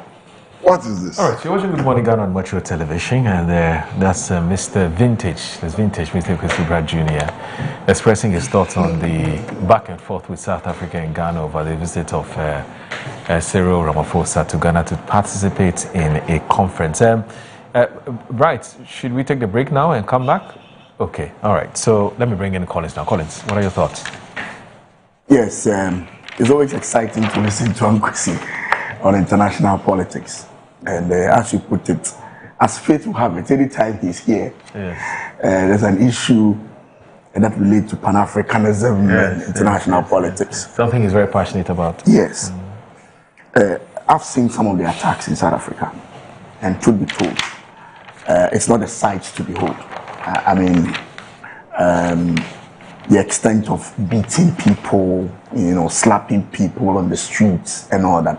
I think we are all in unison to condemn such attacks. That's not to say that you have to go to somebody's country illegally. I mean, every country has the right to protect its territory. And so my advice also to other African nationals is that yes, you have the right to enter South Africa, but at least go there legally. Again, if South Africa has to take steps to ensure that illegal immigrants are regularized, or as it were, streamlined, I'm sure there are a lot of protocols that can be followed. And I don't think beating people on the street is part of those protocols. Right. So I think I join all well-meaning Ghanaians and all Africans to condemn the attacks on other African nationals. Yeah. Irrespective of whether they are there illegally or not. If they are there illegally, I'm sure South Africa has immigration procedures that can be activated to ensure that amicable solutions are brought to bear rather than beating people on the streets. And on this note, I would like to ask the South African government to do more to help protect the lives of ordinary Africans. I've seen and heard some South Africans themselves condemning the attacks on other Africans. To tell you that it's not a wholesale activity by all South Africans. Clearly, you could see that it is happening within a certain province, certain area, a certain group of people doing that kind of thing. So we also request the South African government to do more in protecting the lives of other African nationals. Ankwesi made a very interesting point about diplomatic cables being all over the place. And Ankwesi, I have cited the two communications, all dated on the 7th of July. Interestingly, both countries are claiming that they requested for the postponement. It's interesting, if you read the cable, you don't even know who initiated the discussion to have a postponement. Because the initial commentary that came out was that Ghana has declined. And that sent a certain diplomatic row, as if there was a problem between the two countries. And as Ankwesi said, the history between Ghana and South Africa dates back, in as much as we condemn what is going on. I think there are more tidier ways to handle this issue than what we are seeing in the public domain. I think the two presidents must take over. The foreign minister to foreign minister thing is becoming problematic, clearly from all the diplomatic cable that I have cited. Clearly that sometimes you have to escalate it to a higher level. And I'm sure sometimes just a phone call can calm nerves. But it is not tidy to see very serious diplomatic discussions in the public domain. I mean, I'm not a student of international politics, but my little knowledge about international diplomacy is that a lot of these things happen behind the scenes. So to have letters flying around, saying dates, claiming credit for how well they've managed the situation is a little bit problematic. What do you before you move on to your next how do you call it commentary? I want us to stay a bit on the flying of the diplomatic cables. Now, Uncle Kwesi Pratt makes a plausible theory, which is, first of all, based on the facts available to him, he is more inclined to believe this was something that was initiated or orchestrated by Ghana. It makes sound logical arguments for me. And he goes ahead to say that one of the plausible reasons why this is in the public domain is because somebody wants to show that Ghanaian dignity is being protected, the rights of Ghanaians are being protected, we're fighting for people who are protecting the sovereignty of Ghana, etc., etc. We've heard some of all those things in the past. What's your view on that?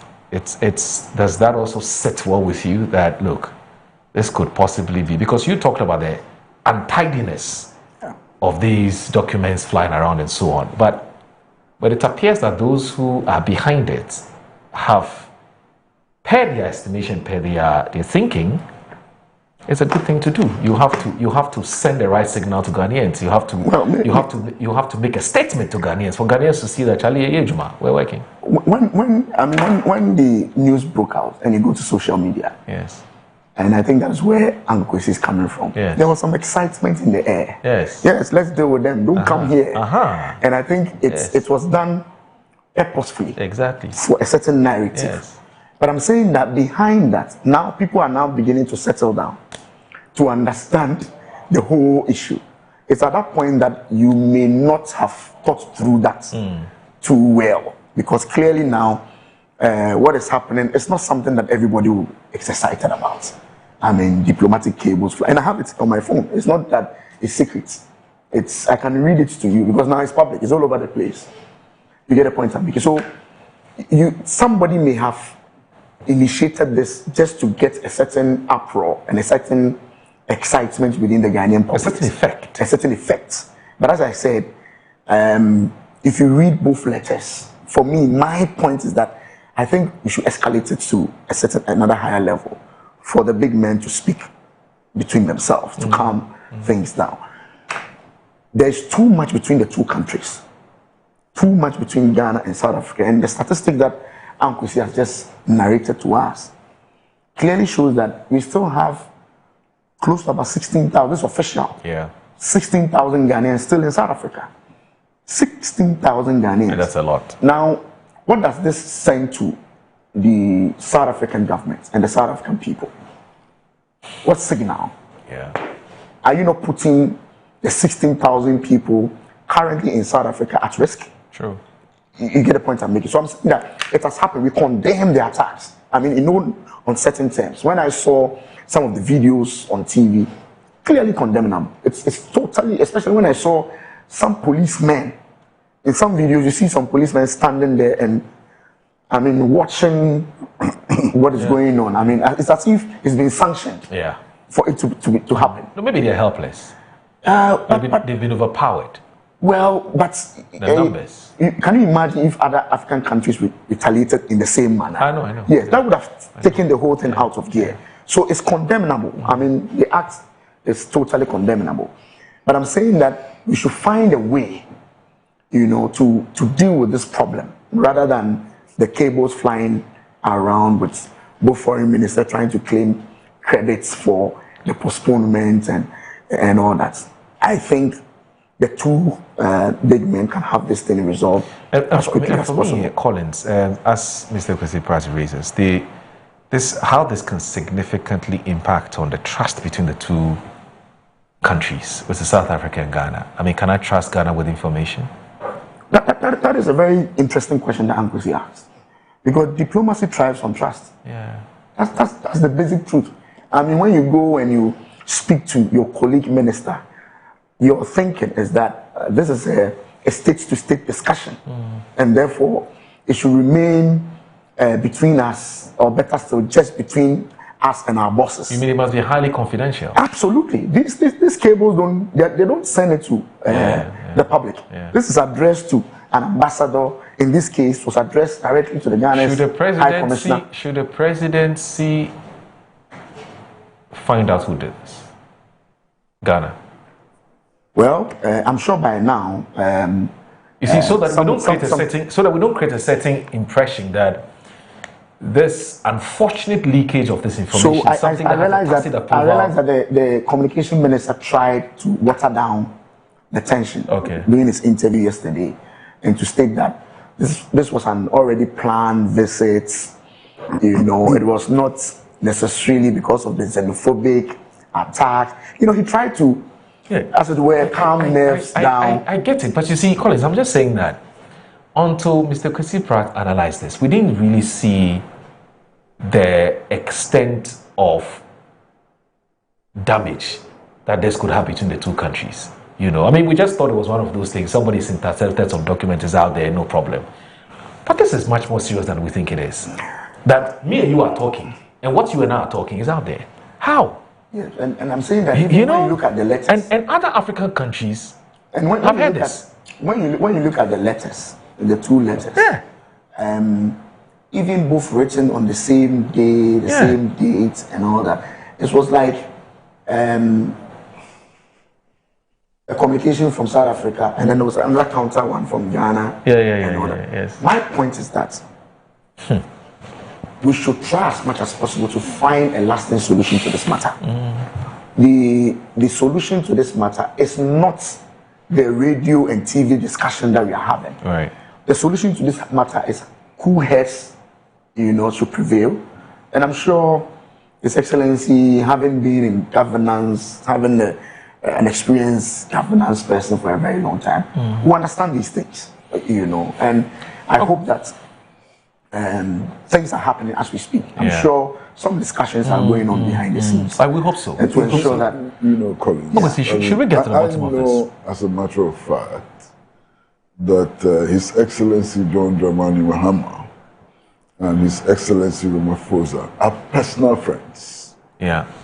So at that level, there's no issue. They're personal friends. They communicate very well. They have very good relations and so on. And therefore, I'm surprised that we have allowed the situation to deteriorate to this level. Yes. Okay. And I'm also surprised that we ourselves are cashing in on the disinformation. Yes, Collins was right when he stated that, and I believe that to be so, the vast majority of South Africans are opposed to this xenophobic attack. Yeah. If you look at the number of organizations, the size of the organizations which are fighting xenophobia in South Africa, it gives me some comfort. Which are these organizations? Yeah. NUMSA, which is the largest trade union movement in South Africa. It has a membership of close to 600,000. NUMSA has condemned this xenophobic attacks and asked its members to stand up against xenophobia. Okay. The Communist Party of South Africa, who is an ally of the ANC in government, has strongly condemned these xenophobic attacks. Abad Blali is the Shack Dwellers movement, which has a membership over 1 million, okay, has confronted the xenophobic attacks and so on. And I can go on and on and on and on. Yeah. COSATU has condemned these attacks, and they are working, you know, to end it, you know. Now, I sent you something over the weekend. I don't know if you saw a video of a South African, you know, academic who was analyzing the situation. And indeed, his analysis, and I suppose that, Collins, you've also seen it, his analysis is that, look, there are forces which want to destroy South Africa. Yeah. There are forces which want to destroy South Africa. In the wake of South Africa's strong stand against genocide in Gaza and so on. And he actually puts forward studies which suggest that there are foreign forces outside South Africa who are sponsoring the March and March movement. I sent it to you over the weekend. Yeah, I've seen it. You understand? Yeah. So they want South Africa to disintegrate, you know, along racial lines and so on. And they want South Africa's relations with the rest of Africa also to be jeopardized and so on. So there's a whole orchestration, even from outside South Africa. We have to be smart enough to identify those who are the puppeteers in this matter. Now, one of the videos which popped up after the June 30th deadline, the March and March manifestation, is a black South African who actually says that, look, as far as he's concerned, their problem is not with whites. Their problem is with blacks. And at least the whites came to develop South Africa. Yes. I'm sure you've seen that. Yeah, we've seen it. We played it here. What does that tell you? This guy is a victim of apartheid. His whole orientation is in support of apartheid. So when you sit in Accra and you say that, oh, we are surprised at what is happening because we help South Africa to fight against apartheid and so on. You don't get it. Because the person who is in the March and March movement on the streets of Johannesburg misbehaving actually believes that apartheid was good for them. So your claim that you help them to fight apartheid, it doesn't make any you know. So we need to understand the problem in its total depth and so on. Right. Can you believe that several years after apartheid was supposedly overthrown, today, there are white-only societies in South Africa, communities. Yes. Yeah. Whites only. Yes. Okay? Yes. One of them is called the Orana. I think it's Orana. Huh? It's a no-go area for blacks. No black is allowed Yeah, there. no blacks there, yeah. If you see any black person there, and that is even impossible. It's a domestic worker and so on. And they are fine with it. Yeah. No black is allowed there. And the rules say that if you live in the whites-only communities in South Africa, there's no cross-racial marriage. Oh, Charlie. White people living in those communities are not allowed to marry black persons. Because if you marry a black person, or if you start going out to the black person, the person will have access to the community. They have their own security and so on. You understand? They have their own power sources, they have their own water sources as well. And they don't find anything wrong with that. But this is the problem as Africans we need to deal with. You understand? So to think that South Africa is a democratic republic and so on today is not to understand the South African situation. As we speak now, 80% of the lands in South Africa are still in the hands of white settlers. 80%. So the battle of apartheid is not over. Okay. And this also ought to inform our discussions of the current development, in South Africa. Yeah. We don't have to take a populist, pedestrian stance, which will deepen the problems for the African people. All right. Yeah, So there's just some news. I'm even getting there. We have almost, just as you pointed out, more than 50,000 Ghanaians. No, so he was careful. So what Yeah, so but I was using the so what he said was that at least what we have been told. I'm just getting. But he said it is hugely underestimated. He said that mentioned that. hugely, Yes. and somebody just he was right. a colleague on the Foreign Affairs. Yeah, because when a lot of people travel, they actually do 50,000 Ghanaians. Yeah. So when you evacuate 1,000 out of 50,000, you want to start a war. So what happens to the 49,000 who are left? Yeah. And I'm going to say, I think, let me just read the majority. If, with the permission, let me just read the cable. Sure. No, that's fine. That's fine. No, that's fine. I'm going to say, this is the one from the South African end to our High Commission of the Republic of Ghana, dated 6th July 2026. The Department of International Relations and Cooperation of the Republic of South Africa presents its compliment to the High Commission of the Republic of Ghana and has the honor to refer to a note verbal dated 23rd April 2026 with reference number so confirming 0407 August 2026 as date for the third session of the South African Ghana Bi-National Commission to be held in Accra, Ghana. South Africa requests, and this is the catch, South Africa requests for the postponement of the BNC to a date to be mutually agreed through diplomatic channels. The Department of International Relations and Cooperation avails itself to this opportunity to renew to the High Commissioner of the Republic of Ghana the assurance of its highest cooperation. And this was dated on the 6th. And then subsequently, the one from Ghana, also dated the 6th of July, the same date. The Ministry of Foreign Affairs of the Republic of Ghana presents its compliment to the High Commission of the Republic of South Africa in Accra and has the honor to inform that due to state exigencies, it has been deemed appropriate to postpone the forthcoming session of the Ghana-South Africa Bi-National Commission, which was originally scheduled to take place in Accra, Ghana from 4th to 7th August 2026. The Ministry wishes to inform the esteemed High Commission that the session will be rescheduled to a mutually convenient date in due course. The Ministry of Foreign Affairs of the Republic of Ghana avails itself of this opportunity to renew to the High Commission of the Republic of South Africa in Accra the assurances of the highest consideration.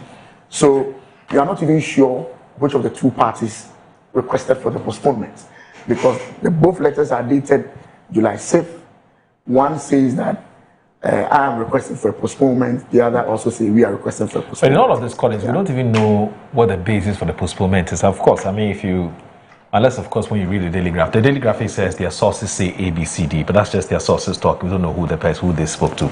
But of course, we do know the Daily Graphic. But there's something very interesting about the Daily Graphic report. Yes. The Daily Graphic report is quoting its sources in Pretoria. Yes. Yes. Oh, my commission in Pretoria. Master, you have to understand this game. You understand? There's obviously an attempt to mask the sources. But clearly, Angus, this is not tidy.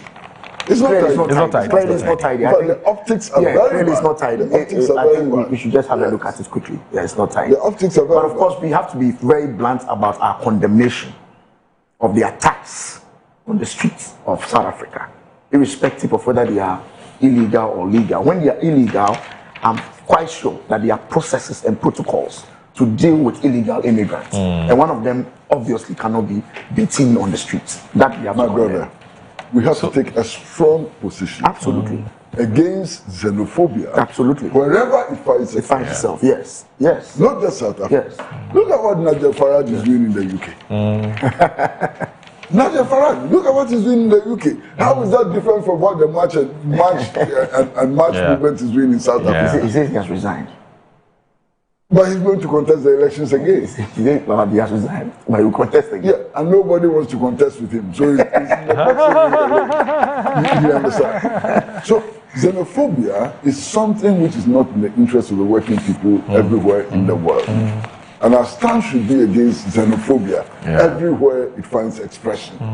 You understand what I'm saying? Yeah. Okay? Racism should not be tolerated by any government, by any country. Yeah. And it doesn't matter whether it happens in the US or it happens in South Africa. Bad. Let's take a principled position. Okay. All right. So I want us to read a few messages. Let's bring in our viewers and then we'll proceed to look at some other issues that have also been reported by the papers today. So Samuel Brian Boabeng, he says, Mo, it looks like we've not had enough of this populist showboating. If we're not prepared to engage the South African president diplomatically, then what prevents us from closing a high commission in South Africa and recalling a high commissioner? Enough of the drama and cosmetic antics. The same President Mahama paid for an article in the Guardian newspaper to support Cyril Ramaphosa when the US President Donald Trump criticized the South African president of allegations of racial persecution and massacres in South Africa. How do you know it was the president that sponsored this, Samuel? Or this is just your source, as the Daily Graphics, your source tells you something. But so this is just President Mahama publicly supported Ramaphosa when he came under attack by the US president. That's true. But he says the president paid for an article. That's what I'm saying. We don't know. In the Guardian newspaper. So I mean, we don't know this for a fact. It remains an allegation by you. Alhaji Hamza from Pig Farm says, good morning, my brother. More, I'm particularly happy to see that both countries have agreed, based on the statements we have seen, to postpone the visit by the SA president. I also share the pains of Uncle Kwesi and the angle he's coming from, and especially with his background of Pan-Africanism. My problem here is that the beating and attacks on other African brothers and sisters is totally unacceptable at this moment. We should not forget that recently our president won the hearts of other countries worldwide in support of slave trade that was carried out by our colonial masters. I'm even sad to see that in some cases the security agencies stand by and watch these xenophobic attacks on other African countries.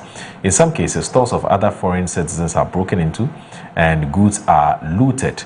This is clear stealing, but we should not also forget the fact that there is pure politics that is playing out there. I'm even sad to hear the South Africans saying that other African citizens have taken over their girls and their jobs. Meanwhile, these same South Africans will not do the kind of jobs that other foreign citizens do in South Africa. But in my humble opinion, I think the High Commission of Ghana to SA should be called back home, just to show to the government of SA that we're not happy about the killing, beating, and the attacks. Let me also look at this.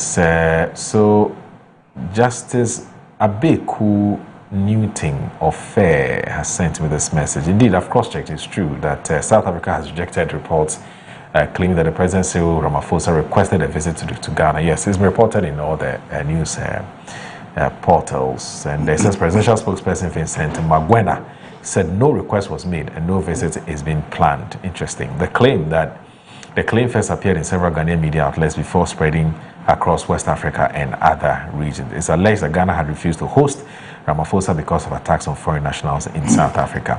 But then this is his main point. It says in diplomacy, a country A can even cut diplomatic ties with B, and citizens of A can continue to live in country B. Okay, in other words, country A cutting ties with B doesn't amount to A abandoning its citizens in country B. On the question of when xenophobia started in Africa, I disagree with my brother Kwesi, since his line of argument only emboldens what's going on in South Africa. In any case, the South African government has come out to deny news making rounds that their president had sought to make an official trip to Ghana. And it says, with all the centuries of animosity between Iran and Israel, there are still Jews living peacefully in Tehran and going to their synagogues with no let or hindrance. You see, there's a problem here. So let me take a break. Let me take a break. If you shut down your diplomatic mission in another country, you deny your citizens consular services. That's true, of course. They can't travel. You know, so I beg you, please take note of that. I agree with you. Discuss. You deny your citizens consular services. But I think it's also important to make the point that Ankwesi's submission did not support xenophobia. Absolutely. In fact, his concluding remarks was his point, it doesn't matter what happens. There are other tangents to the story, but we all condemn in no uncertain terms the attacks, and even made the point that xenophobia anywhere in Africa or anywhere in the world is bad. It's totally unacceptable. So I think people should get important. that clarity. All right, so you're watching Good Morning Ghana on Metro Television. Please stay with us.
Focusing on the marches, for some, policing continued to happen, hence the total of more than 900 persons that were arrested. Some were arrested for public violence, some for harboring illegal immigrants in terms of Immigration Act, some for business robbery at spaza shops. As of this morning, we confirm that a total of 120 marches took place nationwide. Of these marches, 108 of them were peaceful and only 12 required law enforcement interventions due to incidents of unrest.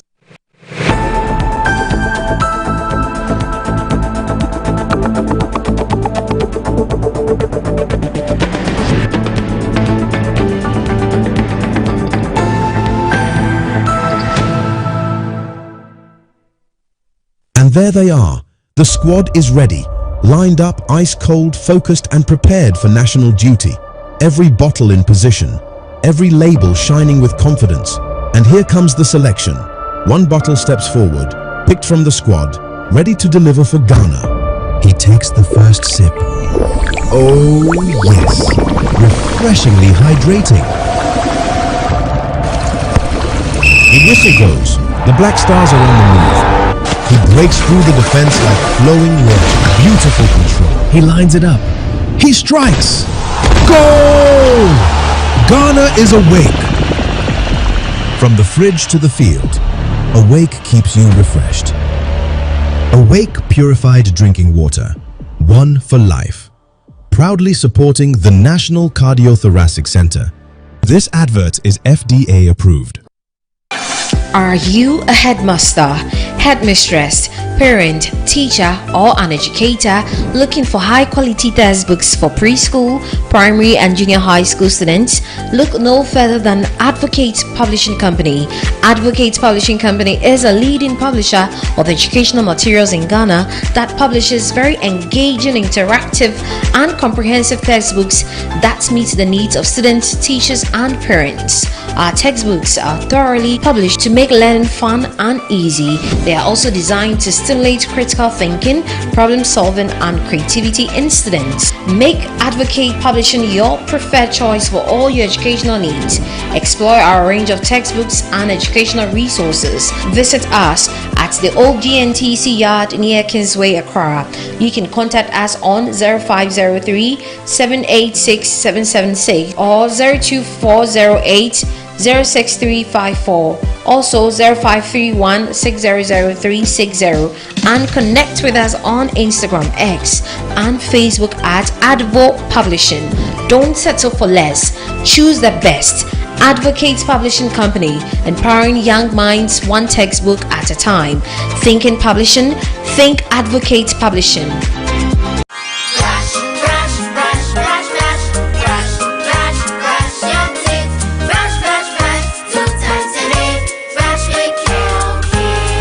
Hello, my friends. My name is Kelkit Toothpaste. Wow. I was made to be gentle on your gum, but protected. I will protect your teeth from cavity, make your teeth whiter, stronger, keep your mouth fresh all day. And best of all, I'm strawberry flavored.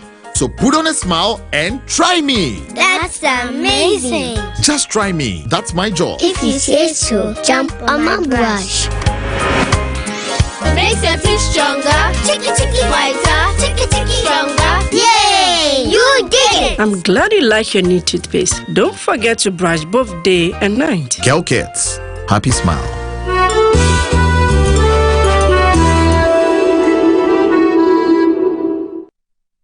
Hello, people of Ghana. Looking to buy land this World Cup season? I'm here to give you 6 solid reasons why Estate Masters is your most trusted estate partner. 1. We are genuine. Here at Estate Masters, every promise is real, every transaction genuine. We don't just sell lands, we sell peace of mind. 2. We are credible. Our credibility is proven. We are who we say we are, respected, recognized, and trusted across Ghana. We sell litigation-free lands. With us, your land is litigation-free. No disputes, no worries, just security for you and your family. Free site visits. We bring you to the land at no cost. Free site visit mean you see before you buy with full confidence. Your paperwork is on us. We provide free documentation, ensuring your ownership is clear and protected. And yes, you enjoy unbeatable discounts when you buy land from Estate Masters to make land ownership even sweeter. So what are you waiting for? Rush now and secure your genuine land with Estate Masters. Estate Masters, your most preferred estate partner. Every heart burning bright. Oh, oh, oh. Yes, next. Hey, Nadia Benson, Me didn't tum Mr. Friendly Calico, just call me cockroach. Now, Mr. Friendly once now. Hey, that's a new. Improve car. Yeah. Captain was key to double the action.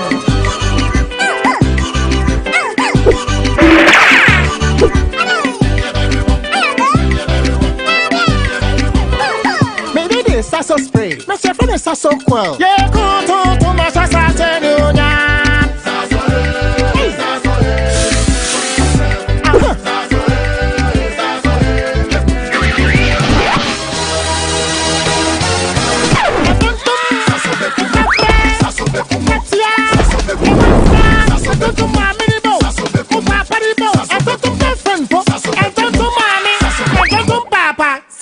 Come on, Tom Preco.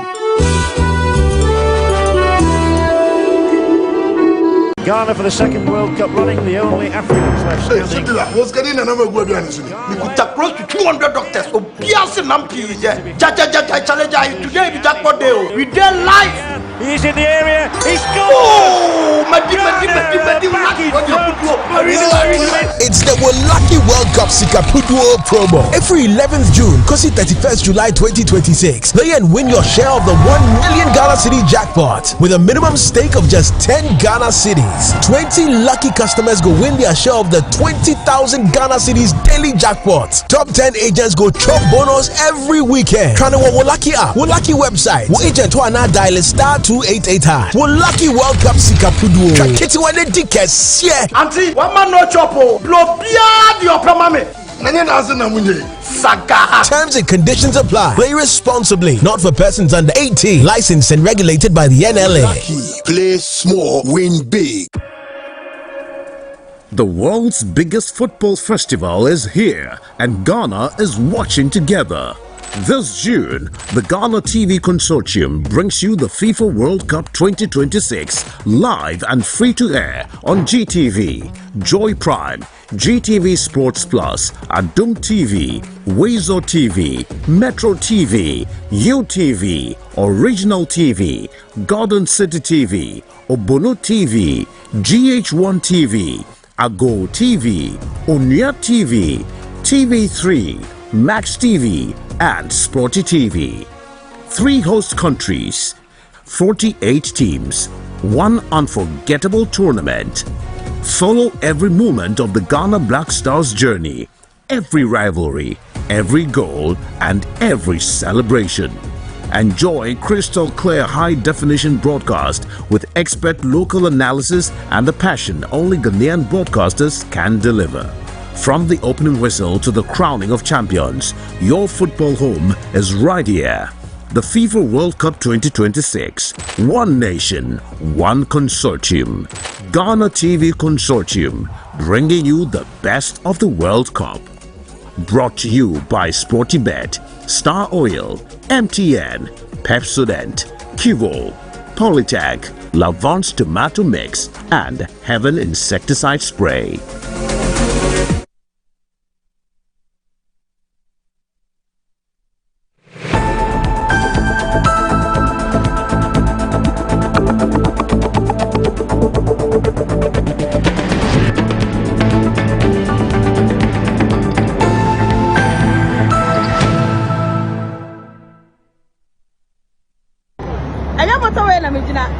Malam Junction. I was here for the Chacha Munina, Muniaba, a Piasapoma, Sapoyoni. Na Osha Machi, now who said Casino, Omu the speed, Bassania. I was here, and your motorway, yes. And your motorway, Midina, Malam Junction. And I was here, Malam Junction. Yakahan was say, Samaka. In fact, Yanim somebody a contract. Core Construction Limited and nobody amount. But their core forces so actually say, one more year pine no area, almost betriso, none suota, a better say, or be anyone of my warrior Juma or Bepessa be one of Bebatana Juma, when I cast or Chinanko, say one more bay, none suota, and say, Ghana for ye, Tremwa, a bit too much, you better so on a pine from my years, name your fault. It's none of their call for a China say, and your manka crabia was a municipal assembly no air. After drains now, more CC, our hand will say near the end. One more bet to Sadia Bay and Suata, and one type fine so, now to any bet near 3 fine so. Go and was problem challenge our hand will say so far, but for the meantime, no, and our assembly Nina Sanya Manchester gets no and Farmer Womo. Now one much near Bay, when yes, I one more year fine said day, now 1 more year said day, and Suatan is what I swap. And that's say, it's Friday, no, call for no a buyer, construction for a buyer, every child, so we see Saturday, me fast, so Saturday, not the 80 and 9 years. I was here, Municipal Assembly, Wedjabawi, and on my bayan for pay you. Wedjabawi Municipal Assembly, now bayan for pay. See, I can say, Wedja assemblies, no one more, I can't dear, one more bet me at DIA. deɛ ɛboro wɔn so ne wɔsi yɛde ma contract ɛnti ne wɛsɛ yi no yɛ kan ho asɛm kan yɛ no wɛgyagba wɔ municipal assembly Felix Odatelamte MC yi ne nkɔfo ɛna wɔn abɛtwa kwan yi so de ama yɛ for the first time wɔbɛyɛ te sɛ 1 month ago a mi twa mu every month ɛde ba Malam Junction traffic anyhow no say and kudos to Wejagba Municipal Assembly Honorable Felix Odatelamte ya hwehwɛ nie honorable bi no ni issue mi no ni asam but ya pese ye nyina ye kan hu bom ne ye adwuma no e ma ne ye so far as drip machines ne wa hɔ no no ya pese mu use ni saying ade ma ye honorable MC Felix Odatelamte enye hankwa miaya bebre wo hɔnom a wo so nye krant no honorable ma be ya ka say amuna ni mani afa hwɛ hɔnom so so e ma ye nim se de mo ye enso ne to denden a ebesan ye tutu biem but munya nye kwan ne de enso ne to ya munchi so say ma ye enso ne to ya no madu so ama ye na wo manfo a wo nam ha say ho atimi akɔ sapo yo you can all be inside forever. Come.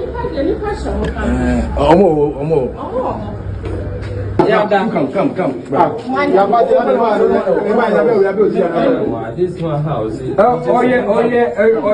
Security president from KM on New Road.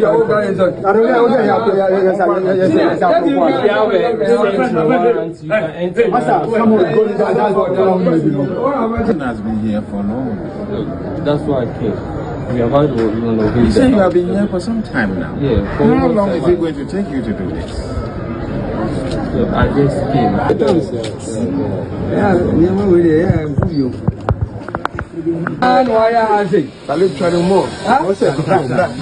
Workshop. Bra.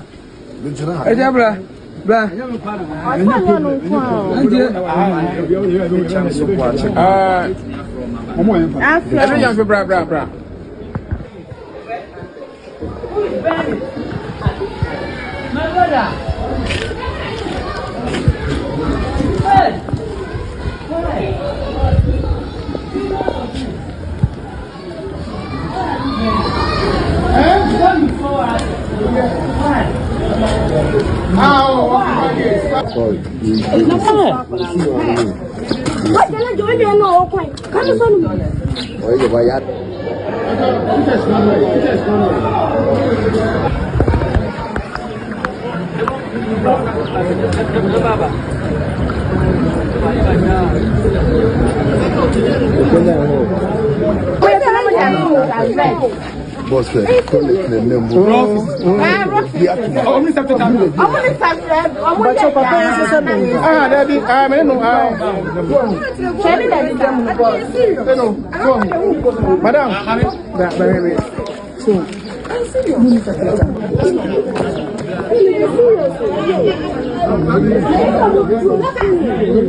All right, so you're watching Good Morning Ghana on Metro Television. So that was Sanitation Watch and also our Community Watch as well. You saw the how do you call it, the Flood Mitigation Task Force in the Ashanti region going around places where people are not keeping the environment clean and they are sanctioning them. Some of them are saying they didn't even know that the environments were not clean and so they should be left to clean it up. But the task force says that no, they're taking them to wherever they're going to take them and they're going to get them to pay. So basically going to sanction them for not keeping the environment clean. Now it looks like Ashanti region has taken the lead in reintroducing the sanitation task force concept, what is popularly known in our local parlance as Sama or Tankasiri. Yes, they've started it. And so we'll see how that goes. We're still trying to clean our cities and we know why our cities are not being cleaned the way they're supposed to clean. We've said it time and again that Zoomlining Ghana Company Limited would have to re-engage. As a matter of fact, if you listen to the general battle cry everywhere you go, they say, well, because Zoomlining has not been cleaning, our places are dirty. So re-engage. Anyway, let's come back home and look at some other issues that are making the rounds. Now, I'm sure you must have heard about this very, very bizarre, or well, maybe the word is not bizarre, but frightening statistics that we was shared by the Minister for the Interior, Muntaka Alhaji Mohammed Muntaka Mubarak, that a whopping 1,300. Well, I'm not going to use a whopping because if I compare that to how many people actually applied, I don't want to call it vote, but 1,300 people, candidates of HIV, those who wanted to actually enroll into the security services. And he is actually afraid that if this is not checked, we may be recording 10,000, 20,000, and so on and so forth going forward. So,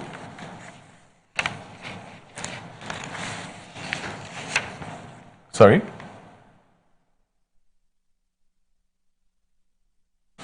Okay. All right, I'm told there's something happening at the Nima police station. I don't know whether.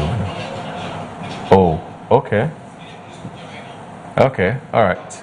So, please, the police, if the police service is listening to us, I'm told there's some trouble, there's some challenge here on our compound here at Metro Television here. There's a madman, I'm told, who is on our premises here causing some damage here. So the police should please quickly come here and get the situation under control. I'm told he's a madman. He looks like a madman, that's what I should say, who is damaging things and creating some problems here on our premises. The security is doing everything possible to manage it, and it's been difficult. So the police, I know you're watching us. Please come to the premises of Metro Television now and bring the situation under control. Yes, so Ghana Police Service, we're calling on you to come here as quickly as possible. There's a madman here, looks like a madman who's creating some problems here. So please come here and contain the situation, deal with the situation. All right, so we'll probably take some shots and put it on air for you to see exactly what we're talking about, so that you get a better mental picture of what we're talking about. Anyway, but whilst at it, Mr. Wesley Pratt and Collins, I want us to look at this troubling story which has been captured in today's Daily Guide newspaper. It's on page 6 of the paper. We're told by the Interior Minister that and it's the story that's been, the reporter is one Ernest Kofi Edu from Parliament House. It says that about 1,300 applicants who underwent medical screening during a recent security services recruitment exercise were found to be living with HIV. Minister for Interior Mohammed Muntaka Mubarak has disclosed.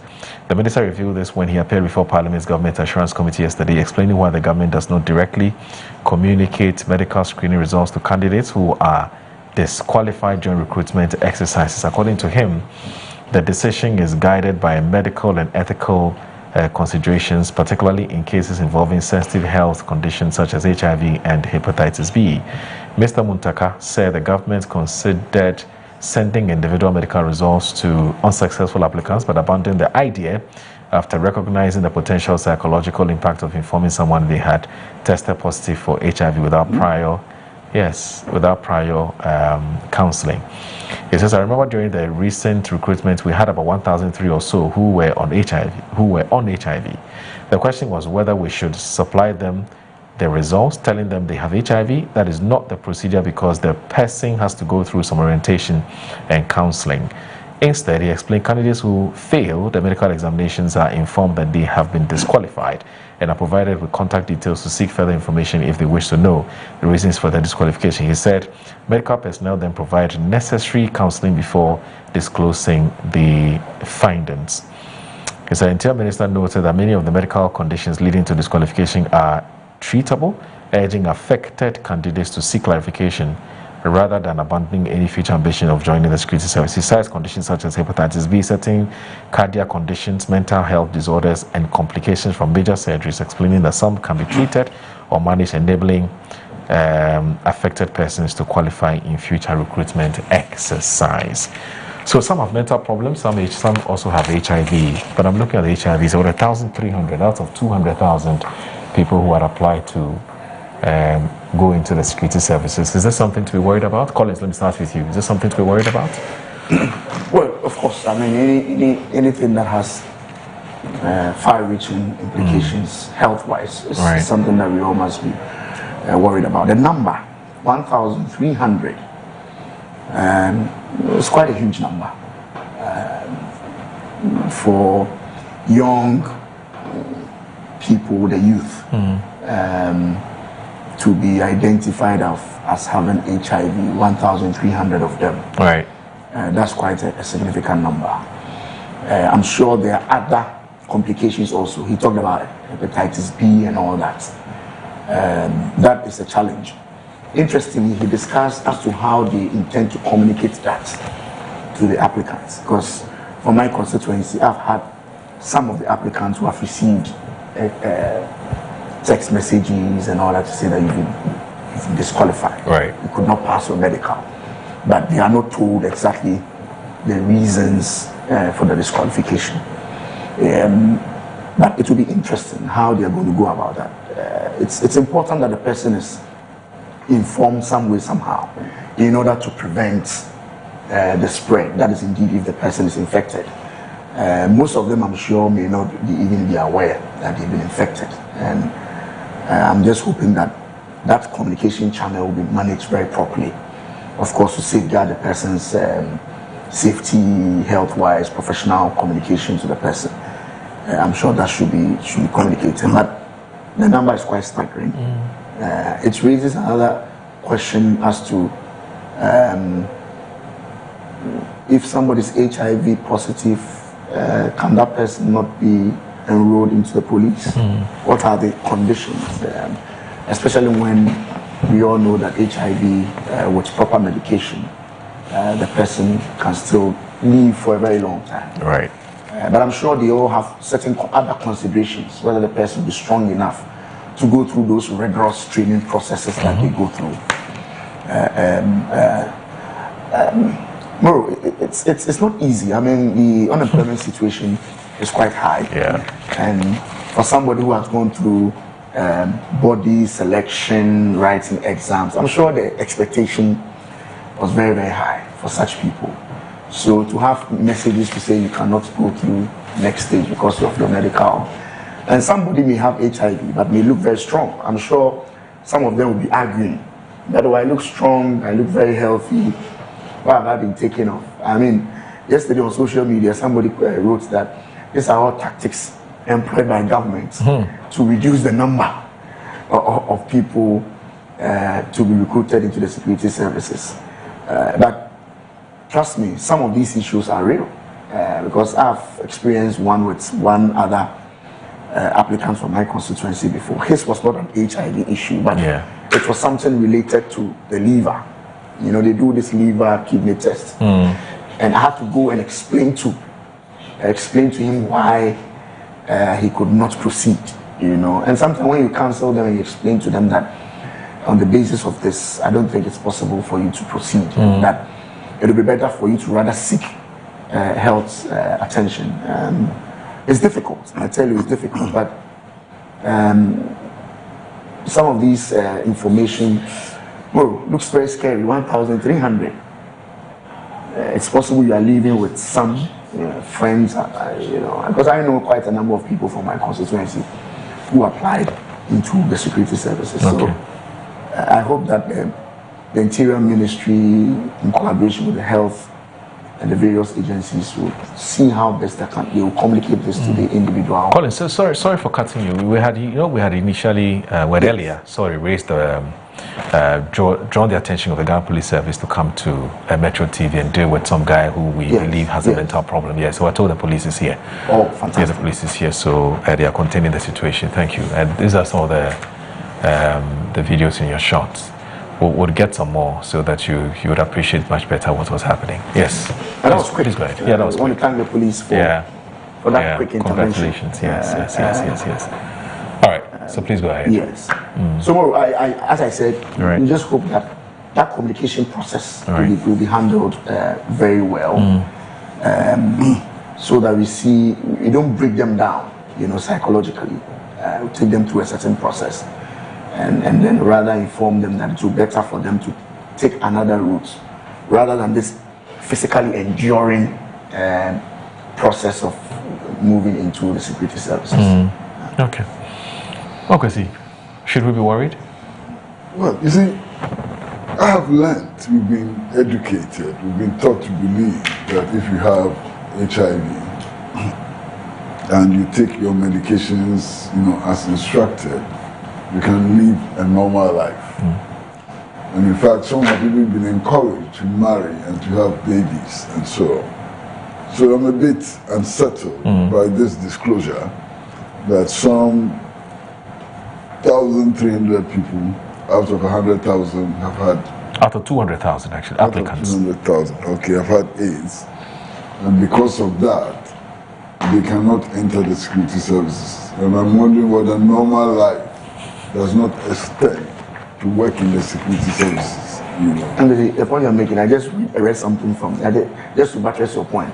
Somebody say, if an officer who becomes HIV positive after enlistment is allowed to continue serving, why should the qualified applicants be denied the opportunity to serve simply because they are HIV positive before recruitment? I mean, just to buttress.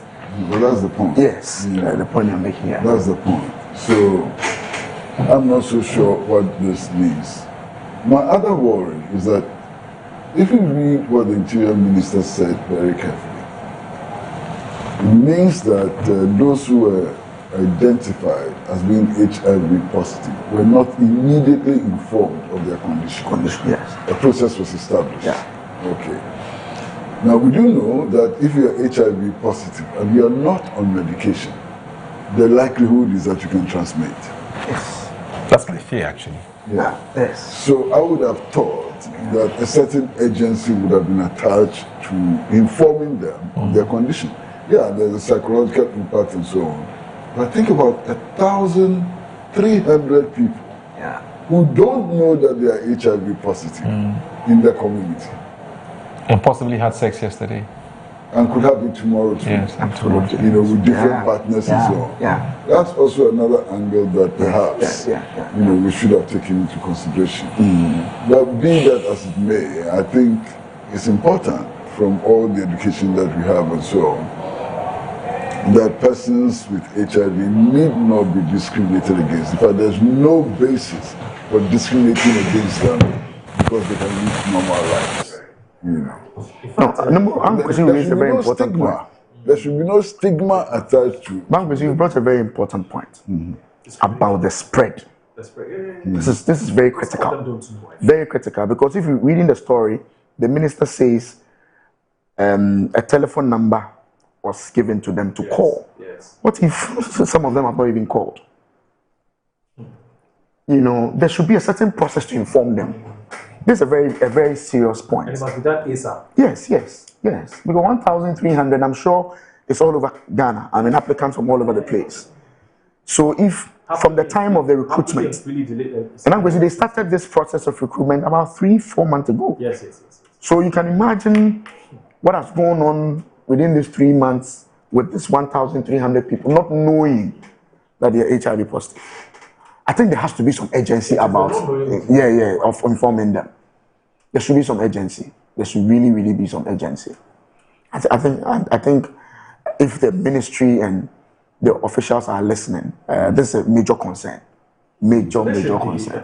In fact, there have been studies which also suggest that most average people have more than one sex partner. Oh, yes. But there are some with 5, up to 5 sex partners. That's true.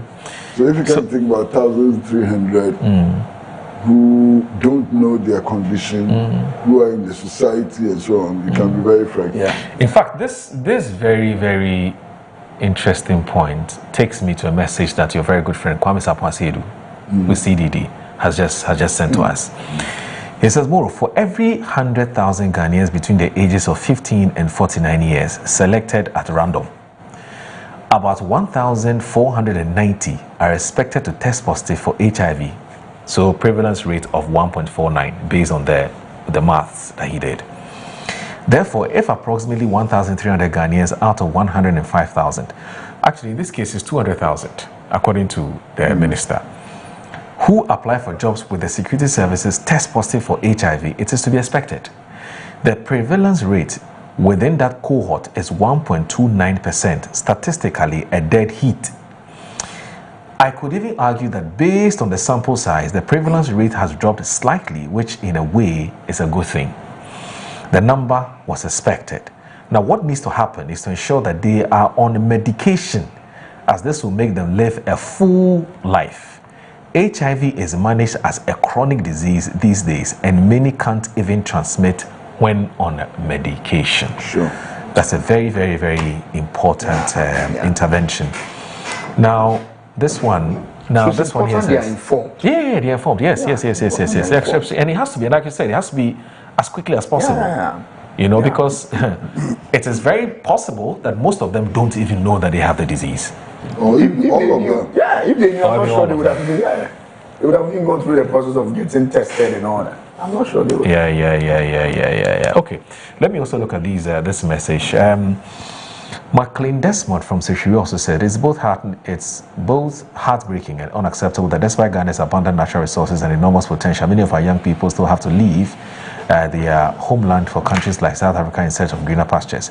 A nation so richly blessed should be creating opportunities that keep its people here and not pushing them to seek hope elsewhere. Minerals, fertile lands, and human capital should be driving jobs, prosperity, and a better quality of life for every Ghanaian. For far too long, successive governments have promised transformation, yet many ordinary Ghanaians continue to struggle to make ends meet. We deserve leadership that turns our national wealth into real opportunities, restores hope, and give our youth every reason to believe in the future of this country. The dream of the average Ghanaian should not be to leave the country to survive, but it should be to stay and thrive. McLean Desmond from Seshi Rioso. Reverend Samuel Eji of the PNC says that, good morning, Maura, and your panel. This South Africa issue is getting so worrying. During my elementary school days, we do sing South Africa national anthem alongside with Ghana anthem to express our solidarity to the suffering of South Africa black race. Today, what is happening is very much unfortunate, but it still remains one of AU problems that must be looked at urgently. After all, we can't delete South Africa from the Africa map, so they will belong to Africa, and AU must be up and doing now. And it says, have a nice day. Thank you very much. Prosper Ashikwe from Asalam Down says, Moro, what is happening in SA cannot be likened to the Aliens Compliance Order of 1969 or the Aliens Act 1969. That for me is government using laws, including our trade laws, to prevent other nationals without permit doing what locals should be doing. As we talk now, same is happening in Ghana through our immigration and trade unions. That is not to preclude that I am in support of giving non-Ghanaians 14 days to leave Ghana or get valid residence work permits. I think that we can use systems like we're doing to deal with it. What's happening cannot be likened to the Aliens Act because it was facilitated and managed by our laws and our law enforcement agencies. No, remember, he doesn't know what is right. Yes, remember that this targeted aliens who were in Ghana without proper documentations or who were doing trading business reserved for Ghanaians. There's a similar situation in both countries, Ghana, Nigeria, and South Africa, but no difference here. And it says, but the difference here is that law enforcement agents were deployed unlike in Nigeria and SA. That is different from the 1983 Ghana Must Go expulsion, which targeted Ghanaians by Nigerians in the same manner, but not backed by law like what's happening in South Africa. No, sir. Yes, sir. Okay. Those were the days when we had Lagos Town. Yes. Yeah. Yes. And I know what happened. The Aliens Compliance Order was not enforced by security services. Right. There were mob actions. And I can tell you that many Nigerians lost their lives in that exercise. Many of them were forced, to abandon their houses and so on. I lived through it. Okay. I'm not telling stories. I'm not talking about history. I saw what happened in Lagos. You lived it. I lived You lived it. I know what I'm talking about.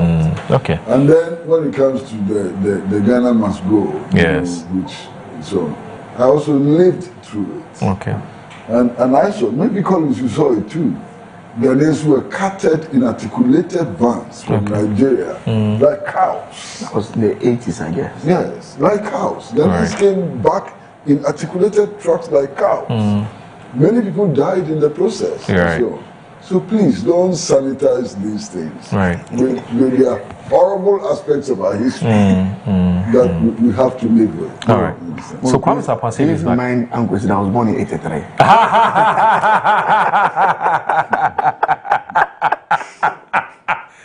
Sometimes when he says this, you don't remember that Charlie, you're young. The way he referred to me and asking me, I'll call it the new scene. No. 83. I'm not sure I saw it. We better go. And you become such a big man. Oh, yes. Very, very big man. The thing about prosperity cannot hide itself. Prosperity cannot hide itself, yes. Anyway, so with your support, with your guidance. So Kwame Safasid is back. He says, look, if the population cohort is 200,000 from across the country, then the prevalence rate is 0.6%. That is a huge drop from the national prevalence rate of 1.49%. This is positive news after all, if they're informed immediately and managed clinically. Absolutely. All right, so I want us to do something. Uncle, so you know you were here, it must have been last week Wednesday. I believe it must have been the Wednesday after the flooding situation. And we saw the reaction by the president. He went on air to assess things and to get an aerial view of the situation. And you felt and thought that, look, it could have been done better, you know. But of course, you granted him the benefit of the doubt that perhaps that's what his advisors told him to do. But you just thought that it would have been better if he was on the ground, you know, fraternizing with the people and so on and so forth. You're not the only one who shared that view. There were many others who shared that view, but there are also some who thought that it was the best decision was what he made. So views differ, which is fine. Here we express views, so which is fine. Now, the Minister for Government Communications and the President's spokesperson was in Parliament, and he has attempted an explanation as to why the President did what he did. So let's watch this video, and then we'll come back and look at Friday. It's a national day for cleaning, and I'm told the Speaker says Friday they won't be sitting because of the cleaning. So we'll look at this video, and then we'll look at the Friday's big event. So let's watch this. Mr. Speaker, President Mahama takes full responsibility, and therefore will do what is right. But even as he has attempted to address this problem, some very bizarre narratives have emerged. Mr. Speaker, for instance, it has been suggested that because the president was on a helicopter to assess the extent of the situation, he had done something wrong. Mr. Speaker, the president did not go for a jolly ride. Mr. Speaker, the president was not in the helicopter for leisure. As president, he needed to take firm action. And the way to do it is to see the extent of the problem. Mr. Speaker, there are those who, for political reasons, suddenly believe that by merely going to one or two houses to shake hands, they had done what was right. But the responsibilities of a president are far weightier than that of an opposition leader. You see, there's no room, Mr. Speaker, there's no room for that kind of misguided politicking in this discussion. People have said it here. The Honorable Member for Efia said it. Honorable Kobi Dako said it. Mr. Speaker, the amount of rainfall that we recorded last week or so was 140 millimeters in one day, 13 hours. In the whole of 2024, only 56 millimeters of rainfall was recorded. So it is only logical that we are going to suffer a deluge. So those narratives must be expunged. There must be no room for such illogical conclusions. There must be no room for such misguided politicking. So that's the Minister for Government Communications and the spokesperson for the President. He's attempting an explanation on why the President decided to fly in the air to have a more comprehensive view of the flooding situation. But that ties in with what's going to happen this Friday. So the government, under the auspices of the Post-Flood Mitigation Committee, has declared Friday 10th July 2026 and Saturday 11 July 2026 as the National General Cleaning Days in the 7 regions affected by the recent floods. And it's on the theme, Our Actions, Our Future, Cleaning Ghana After the Floods. We're told this 2-day national exercise is seeking to mobilize our collective duty to clean our communities, secure our environment, and safeguard lives across the country. So we're all supposed to be doing everybody. No government officials is going to be left out of this, from the president to vice president to everybody. Everybody's going to be cleaning. But we also know there's an anti-flood task force. In fact, we know that anti-tax is a post-flood mitigation committee, which is chaired by the soldiers. Something Okan Yabua. I've forgotten the full name. Okay, so try and pull all of this together for us. We're cleaning on Friday, but the government has explained why the president did what he did. Well, my friend Felix Ofusukwachi has put out some explanation. I'm not going to contest that explanation. Right. Okay. What I'm going to say is that having flown in the helicopter and seen the disaster, one expects that immediately some actions will be taken in order to avert a similar situation. Okay. Government has announced some measures. Indeed, government has announced that some monies were being taken out of, I think, the contingency fund, about 350 million or thereabout, for the emergency services.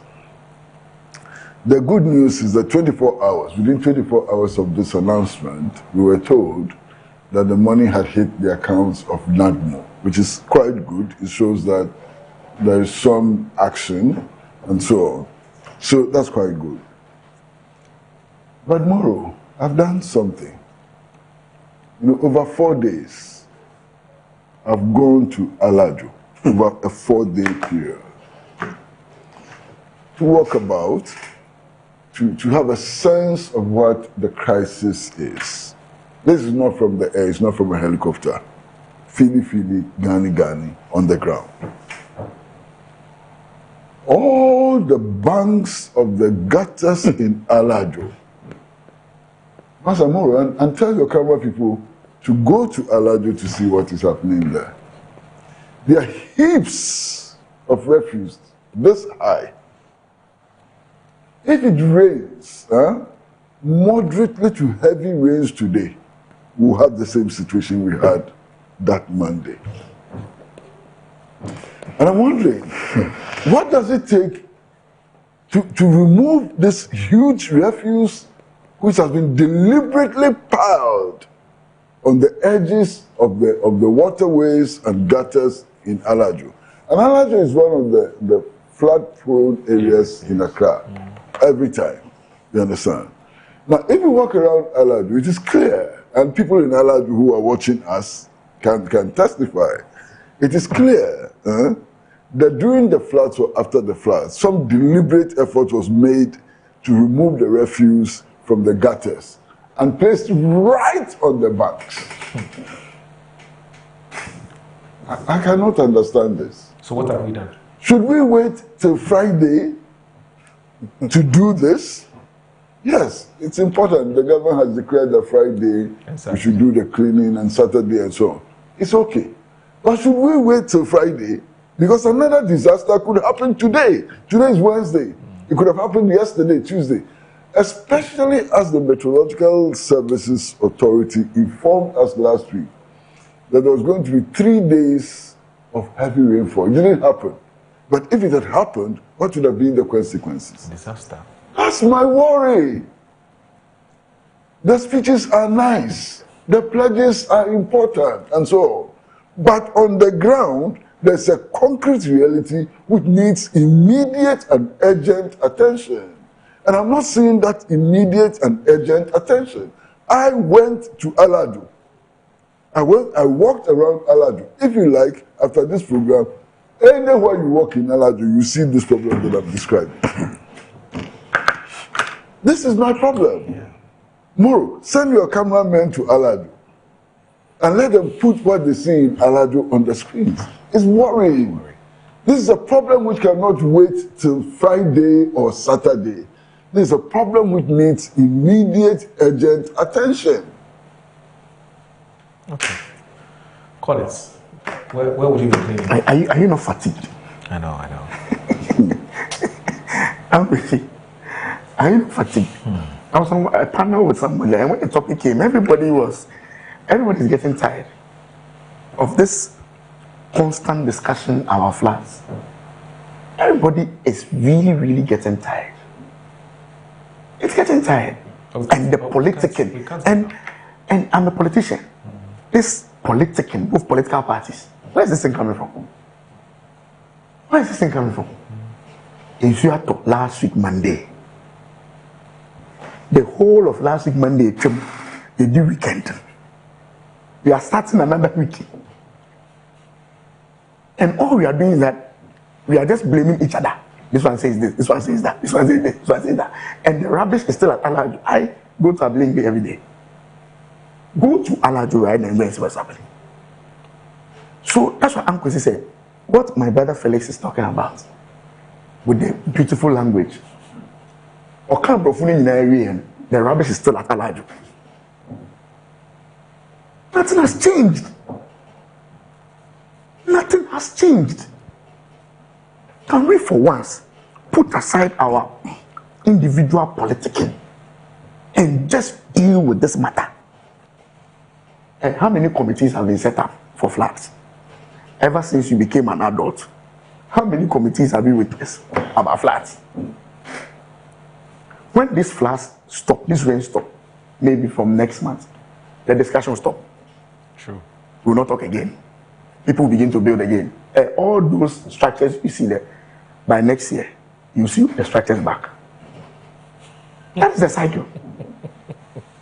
And I'm not even, you see, it hurts. Seeing some of the videos, I watched one video, kids locked up in their rooms, and then somebody will swim, bring one kid up. It's pathetic. It's pathetic. And for this announcement that we should wait till Friday, and the president said Friday and Saturday, 2 days. So after that, Friday, Saturday, what happens?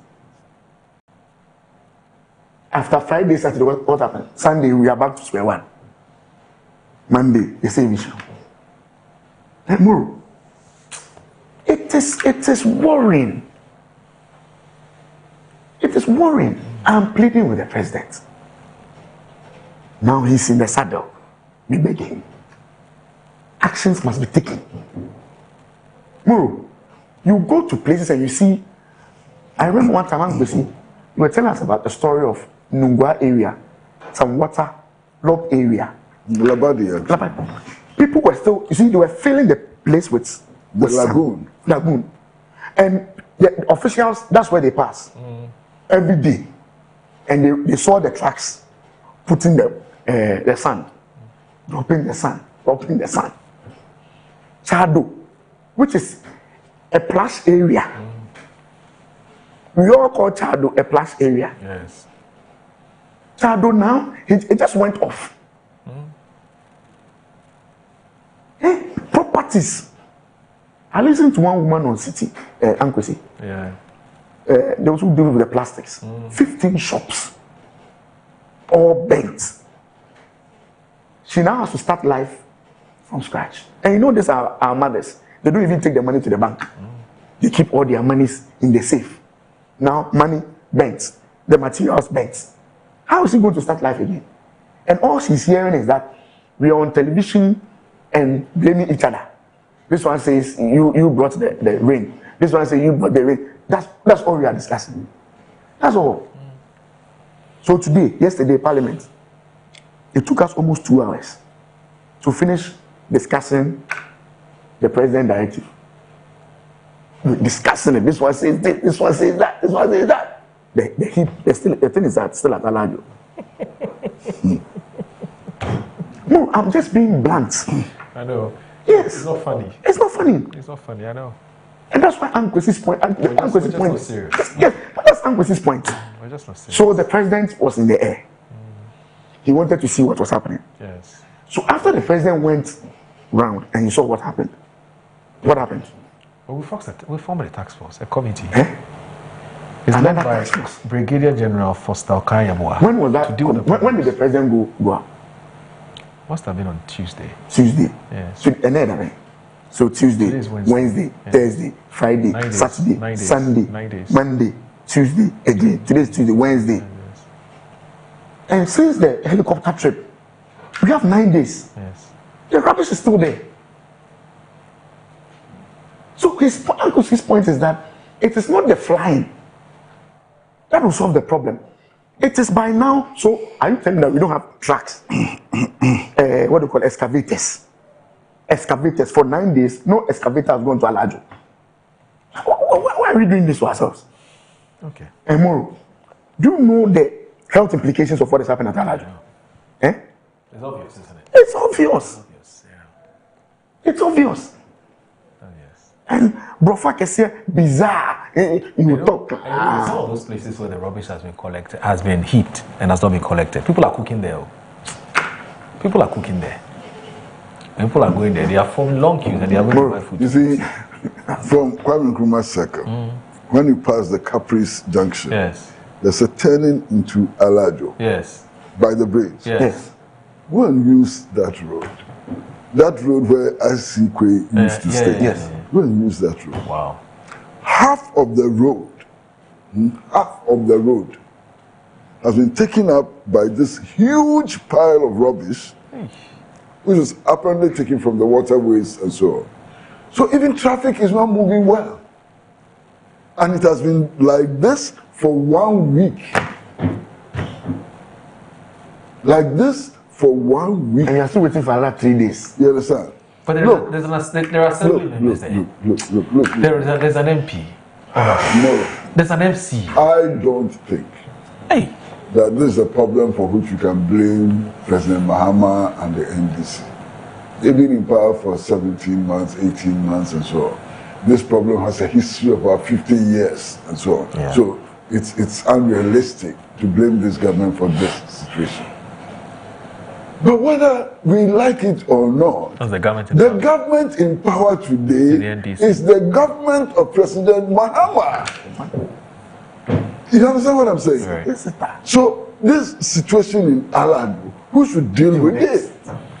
And my question is, are we waiting till Friday or Saturday? What if it rains heavily today? Or tomorrow? Or even that Friday, when we want to do this cleanup, what if it rains heavily? Can we even do the cleanup? Right. Somebody has to be thinking, or some people have to be thinking on their feet. That is what is not happening. People have to be thinking on their feet. Okay. It's a very interesting subject. I don't agree with Kwesi. I saw many policemen, in fact, protecting the South Africans rather than the victims. I remember very well that at the time of the Aliens Compliance Order, where many Nigerians, Indians, and Lebanese were sent away. Today, we see many Lebanese and Indians in Ghana who support Ghana even more than Ghanaians. The second and third generation of these Ghanaian Lebanese and Ghanaian Indians have had better education than their parents and have assimilated better in Ghana. I remember a cousin of mine whose father, Indian, and mother, Ghanaian, has had his bank account closed by the Indian community because he married a Ghanaian woman. The government of South Africa is quietly keeping a low profile because of their inability to produce jobs for black South Africans. South Africa has failed these people. The ANC government set up a black empowerment program for black businesses, helping black businesses to compete with white businesses. This has been turned into black enrichment, which has not helped the black people of South Africa. We have to understand the government has a right to protect Africans in their country. They have failed to do so. Ghana and other African countries have had to put their foot down and let them do the right thing to protect foreigners in their country. Ni Lante Okunta. Good morning to your team. The xenophobia in South Africa is very real. It mostly shows its head during any form of election, local, provincial or national. Provincial. Yes, and the provincial, yes, or national. The politicians are behind it. I stayed in South Africa for 9 years with my wife and 3 children. We were part of the first batch of people to be repatriated from South Africa on 27th of May. After coming back home, we were asked to submit our details and CVs on the 5th of June to a WhatsApp number. But since then, none of us have been contacted for jobs government promised. Good morning to all of you in the studio. Mr. Pratt asked a question. If all African leaders have to come together and answer, which is what happened in African diplomacy, African leaders should do their homework and Ghanaians should stop acting like we're saints when it comes to xenophobia. Now, when you send a message, please add your name and where you're sending us a message from. It's very, very important. I am Conduce from Cove Town. I love Kwesi's spirited condemnation of xenophobic attacks, racism, and injustice anywhere. However, my difficulty with all of this is his obvious hypocrisy.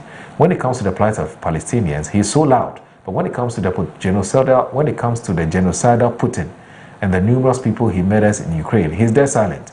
The level of hypocrisy in his own voice is mind-boggling. That is one. Wow, the messages are a lot.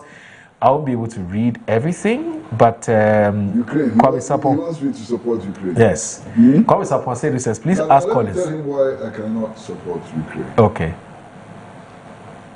You remember that there was some massacre in Mali? Yes.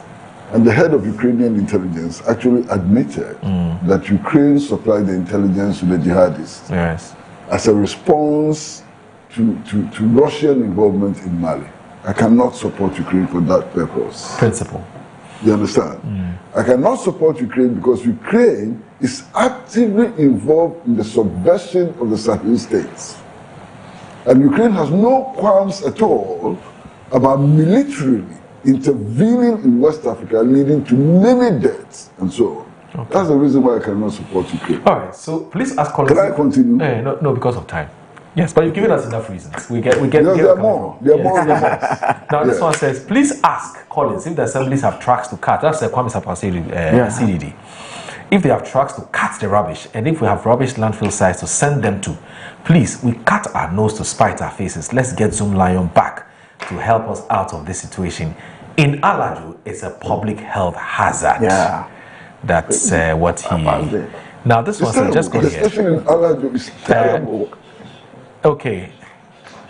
All right then. So we'll take a short break. When we come back, we'll do some sports.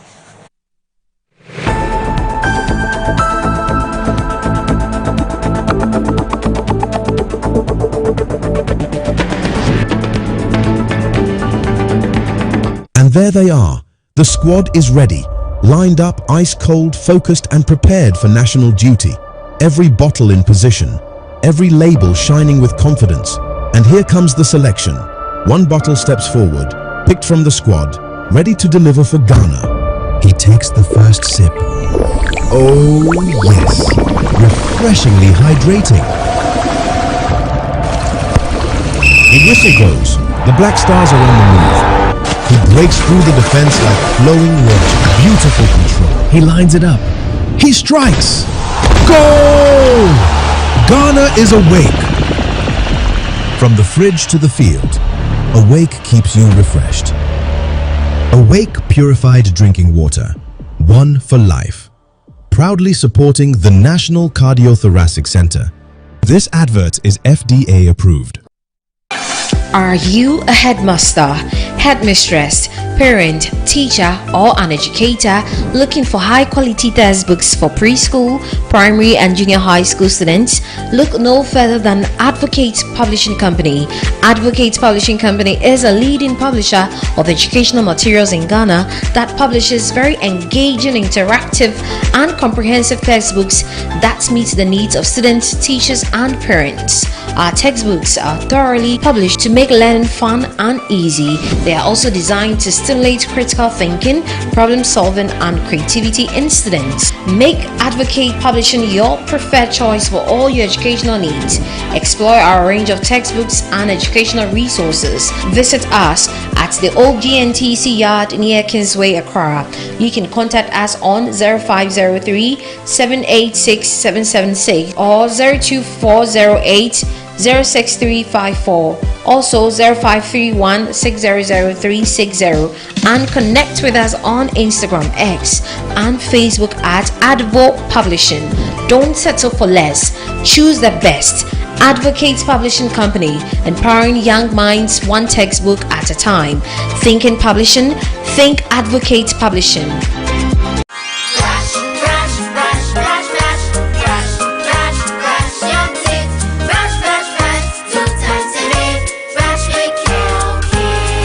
Hello, my friends. My name is Kelkit Toothpaste. Wow. I was made to be gentle on your gum, but protected. I will protect your teeth from cavity, make your teeth whiter, stronger, keep your mouth fresh all day. And best of all, I'm strawberry flavored. So put on a smile and try me. That's amazing. Just try me. That's my job. If you say so, jump on my brush. Makes your teeth stronger, chicky chicky whiter, chicky chicky stronger. Yay! Yay! You did it! I'm glad you like your new toothpaste. Don't forget to brush both day and night. Kel Kids, happy smile.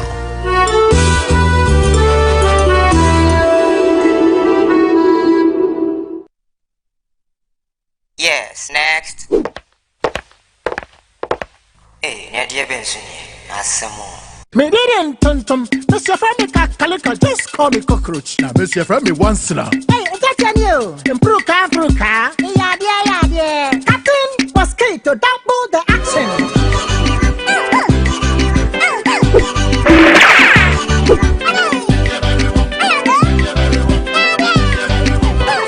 Me did this sasso spray. Mr. Friendly sasso quell. Yeah, go to my sasso.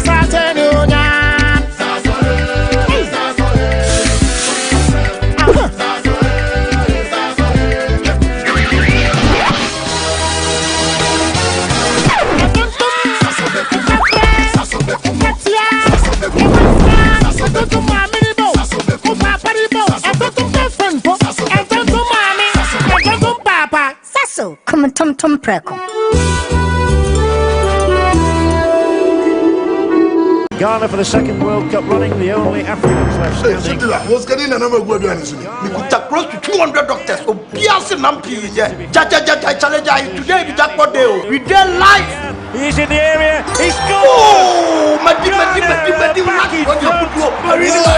It's the Lucky World Cup Sikapuduo promo. Every 11th June, Kosi 31st July 2026. Play and win your share of the 1 million Ghana City jackpot with a minimum stake of just 10 Ghana Cities. 20 lucky customers go win their share of the 20,000 Ghana Cities daily jackpot. Top 10 agents go chop bonus every weekend. Trying to Lucky app, Lucky website. Wo agent to ana dial *288#. Lucky World Cup Sikapuduo. Kitty one dickers, yeah. Auntie, one man no chopo. Blow beyond your mame. Saga. Terms and conditions apply. Play responsibly. Not for persons under 18. Licensed and regulated by the NLA. Play small, win big. This July, Ghana will host global downstream energy leaders, innovators, and experts at the Ghana International Petroleum Conference, GEPCON 2026, to collaborate, exchange insights, and develop strategies and groundbreaking innovations through strategic dialogues. The event, held under the auspices of the Minister of Energy and Green Transition, Honorable Dr. John Abdullah Junapo, is on the theme Building a Resilient Downstream, Policy, Innovation, and Investment for Growth. His Excellency John Dramani Mahama, President of the Republic of Ghana, is our distinguished guest of honor. Speakers for the event are Mr. Godwin Kujo Tamaklo Esquire, Chief Executive of NPA, Dr. Patrick Ofori, Chief Executive of Seaboard, Dr. Riverson Opong, Chief Executive of COMAC, alongside other key captains of industry. Join us from the 16th to the 17th of July 2026 from 8 a.m. to 5 p.m. each day at the Palms Convention Center, La Palm Royal Beach, Accra. We can't wait.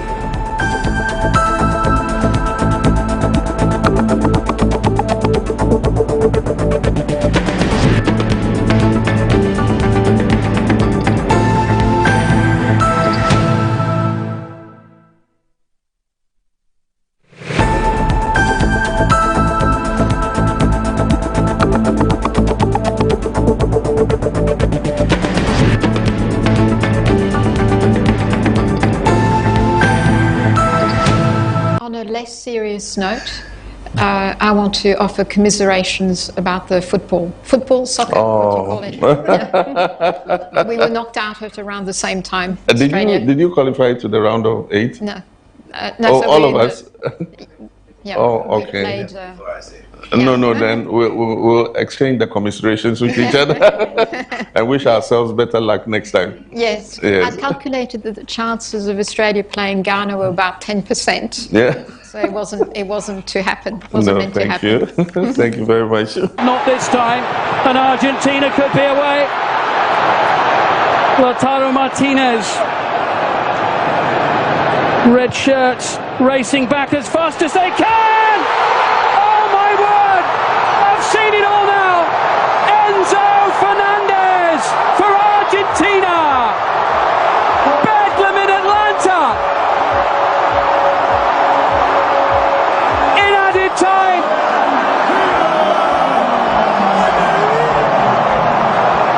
The world champions are still in it. breaker for Egypt. But it's lifted the roof here in Atlanta. It is the 3,000th goal in the history of the World Cup final. You do know it's 10 o'clock. Well, no, not 10 o'clock. It's 11 past 10. This is where we do what we call the World Cup Digest. We look at what the fallout from the ongoing World Cup events that's happening in Mexico, United States of America, and Canada. As you do know, Mexico are out, Canada is out, United States of America is also out. Ebenezer Amuzu is the man on the beat. He's with the Ignite Sports team. He's with us this morning to give us an update. Eben, always good to see you. I hope you're doing very well. Yes, yes. What a game it was yesterday, Egypt-Argentina. Very interesting game, and there again we would have to discuss the psyche, mentality, the conditioning of our African brothers. Always it's been like this. We saw a very stiff competition when Argentina played against Cape Verde, and then we wanted to see another African side eliminating Argentina, but unfortunately they came very close, taking 2 goals lead, and until they lost focus, and then the Argentines came back and then they punished us. That was a very difficult moment when you have almost won a game, but you see there is something that the Egyptians wanted to communicate to the whole world about favoritisms and cheats in the ongoing World Cup FIFA 2026. I don't know if you see the head coach of Egypt doing a sign like this. That is a sign of fairness from FIFA, and I think he at a point would have a case, because getting to a dying end of the game, there are things that the referees could have whistled in favor of Egypt, but he ignored so many of them. But then again, you would say that whose fault? You had 2 goals lead. You could have maintained, played defensive block like your good friend Coach Carlos Queiroz have been doing, and then you get your win. But he decided to still open up against a free-flowing Argentine side, and of course that is what punished the Egyptians. I don't think that Egypt has a bad side. Mo Salah wanted to make a statement, because obviously this may be his last World Cup he's playing, but unfortunately that dream couldn't live so well. And he has to bow out. Also, Switzerland playing against Colombia. Very interesting. That is Ghana's channel. And it was 0-0 until Switzerland won on penalties by 4-3. So it's a straight fight between Switzerland and then Argentina. Of course, that would have been a route for Black Stars, but here we are. I think that the World Cup has gathered a lot of momentum, and we are getting to the quarters. Let's see how it goes. There's no game today. So for the Swiss, this is actually the first time they're going to quarterfinals, isn't it? Yes, yes. The first for the time. Switzerland, yes, this is the first time they're going to quarters. And if Colombia had won, it would have also been the would it have been their first time? Colombia, yes. It would also been their first time. Okay, that's interesting. Now, you've talked about the African teams and the fact that they play so well. They get to the final, the dying minute, and then something happens and then they lose out. So we've seen that with Ivory Coast, we've seen that with Senegal, we've seen that with Cape Verde, and then we've seen that with, just yesterday, we saw that with Egypt. You say is what? Mental and physical conditioning. So those are the 2 reasons that you believe accounts for why we lose out at the 11th hour when we play these games. Yeah. I see. But also, but most of these players... A lot of the game was not played on the field. It was played off the field.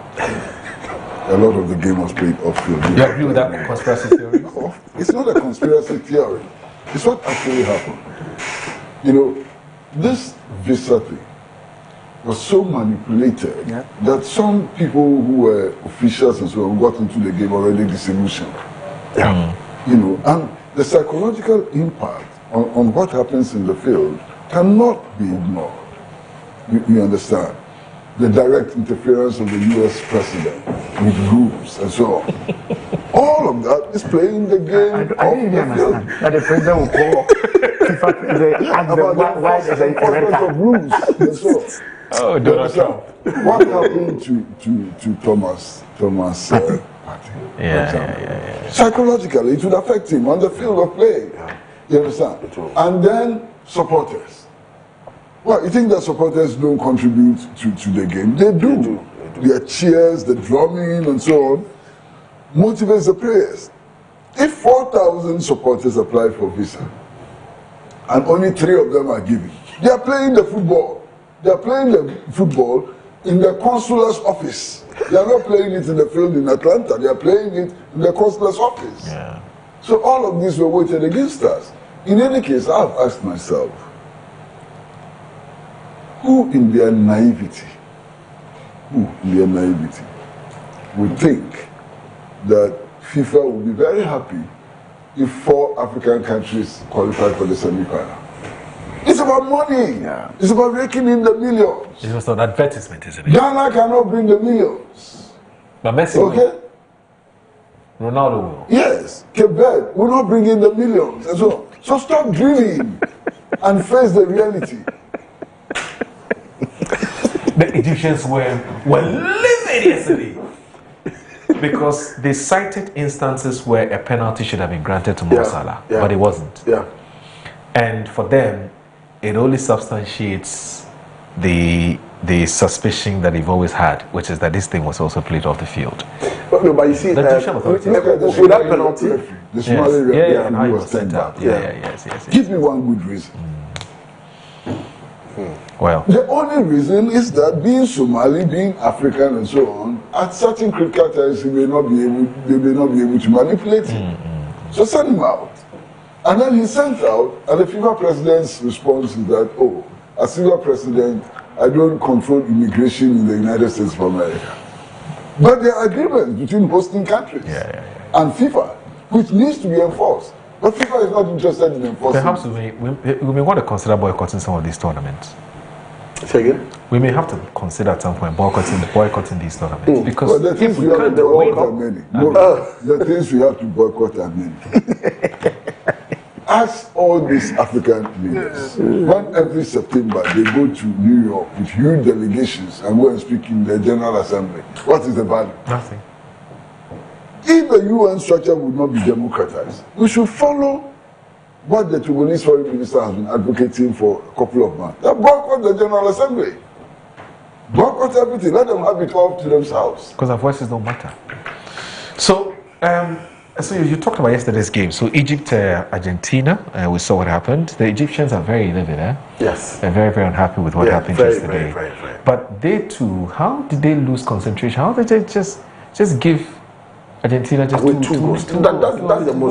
That's the most interesting aspect of it, because you may be cheated, but if you are leading 2-0, you should be able to control the pace of the game. So I am confident to say that if it was Ghana leading 2-0, we would have won that game because of the shape that our coach employs. That low block system, I think at the point that is what Egypt should have employed to make sure that they would have controlled the game. But unfortunately, they believed in their talents. They wanted to play toe-to-toe with the Argentines. And obviously, you get punished when you have Lionel Messi and then those tight players. And so Egyptian Federation has officially filed a complaint demanding an investigation they are worried themselves into refereeing decisions in the World Cup loss to Argentina. That's from Fabrizio Romano. It will go nowhere. It will go nowhere. No. It will go nowhere. It's a bloody waste of everybody's time. Yes. They are wasting their time. I see.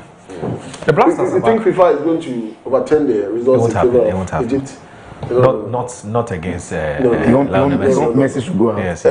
What's allowed to stay? Is Messi really 39? Yeah, he is. You had the opportunity. Still true. It's good. That's it. Messi is good. At 39? Yes, very disciplined. Very disciplined. And that is our problem here in the country. That's why our players get to 33, talk about Jordan. Well, it's not just discipline, it's about honesty. I mean, he's 21, he says he's 15. I mean, let's talk about it. Jordan was given better outside the country. He's 33, correct age. Okay, well, Jordan correct age. So in this case, is it discipline?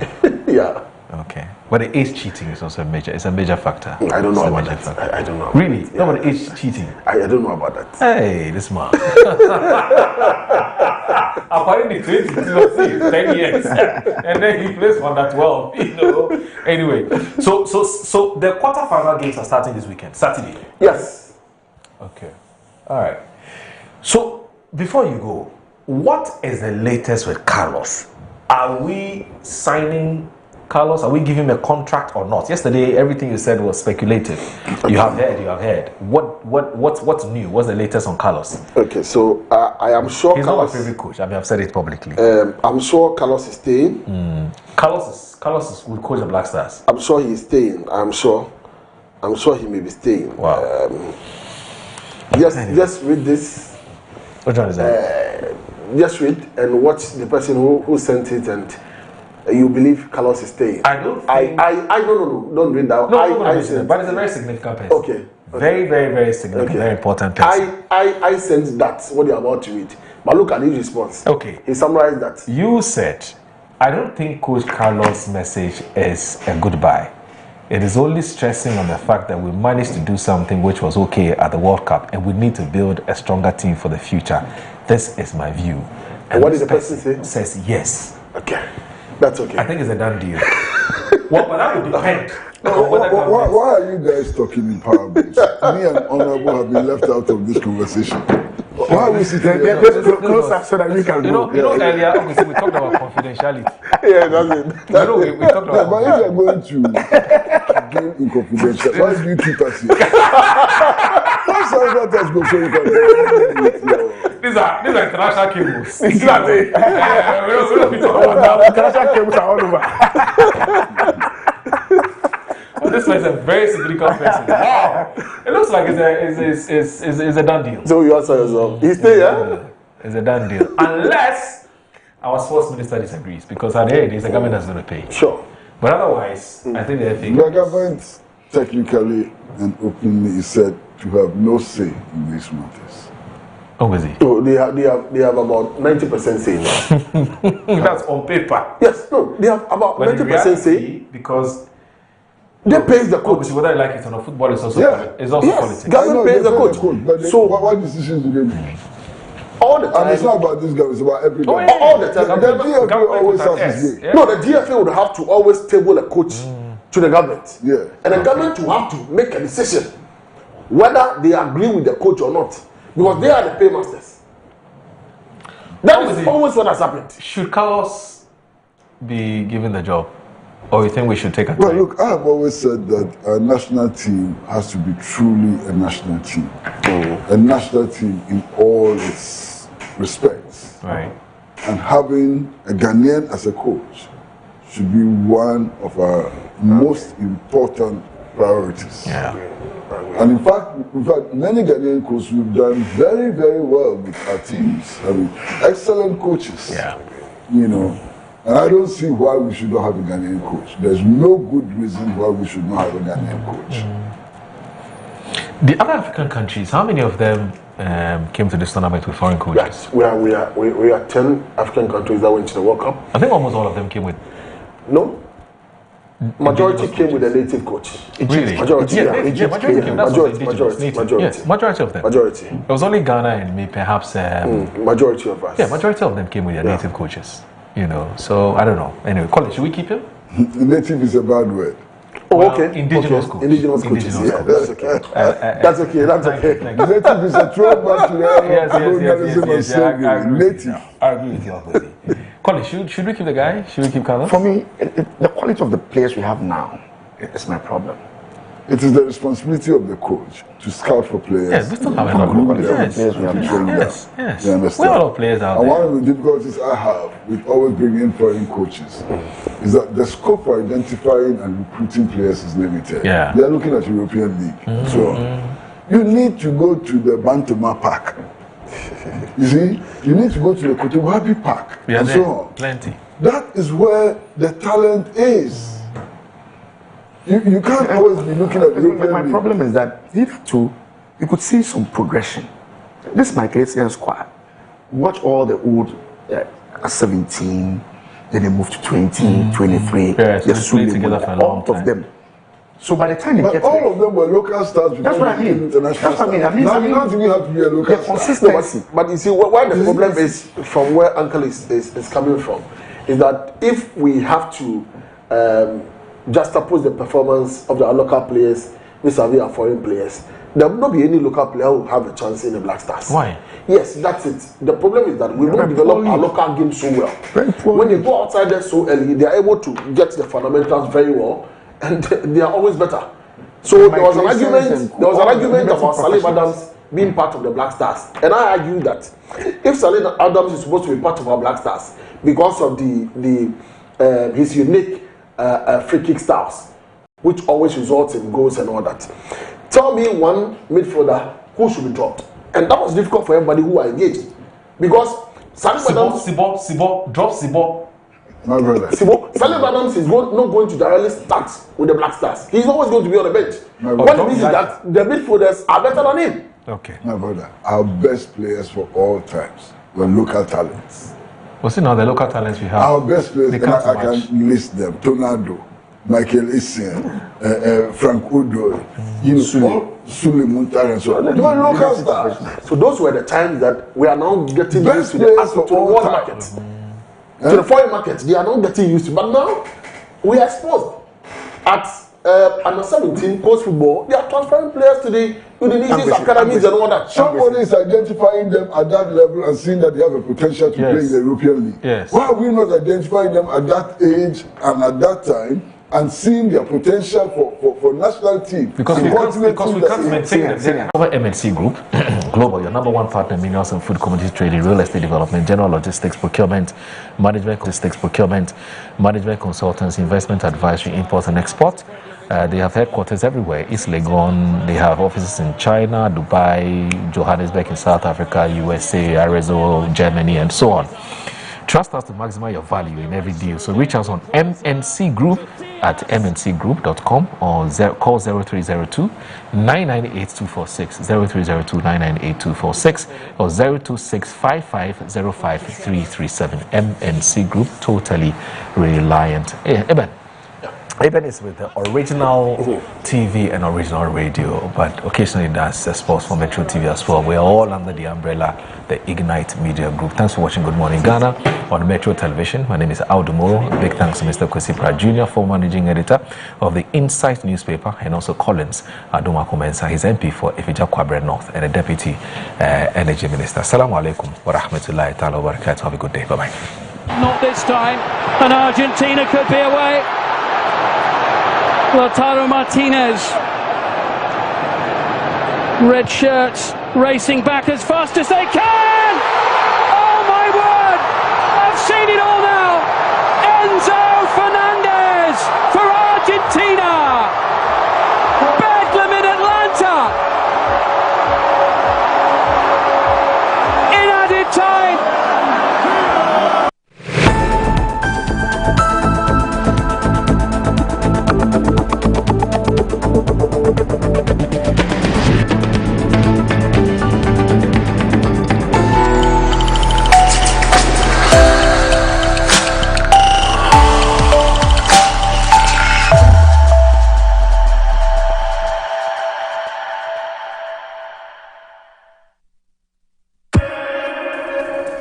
The world's biggest football festival is here, and Ghana is watching together. This June, the Ghana TV Consortium brings you the FIFA World Cup 2026 live and free to air on GTV, Joy Prime, GTV Sports Plus, Adum TV, Wezo TV, Metro TV, UTV.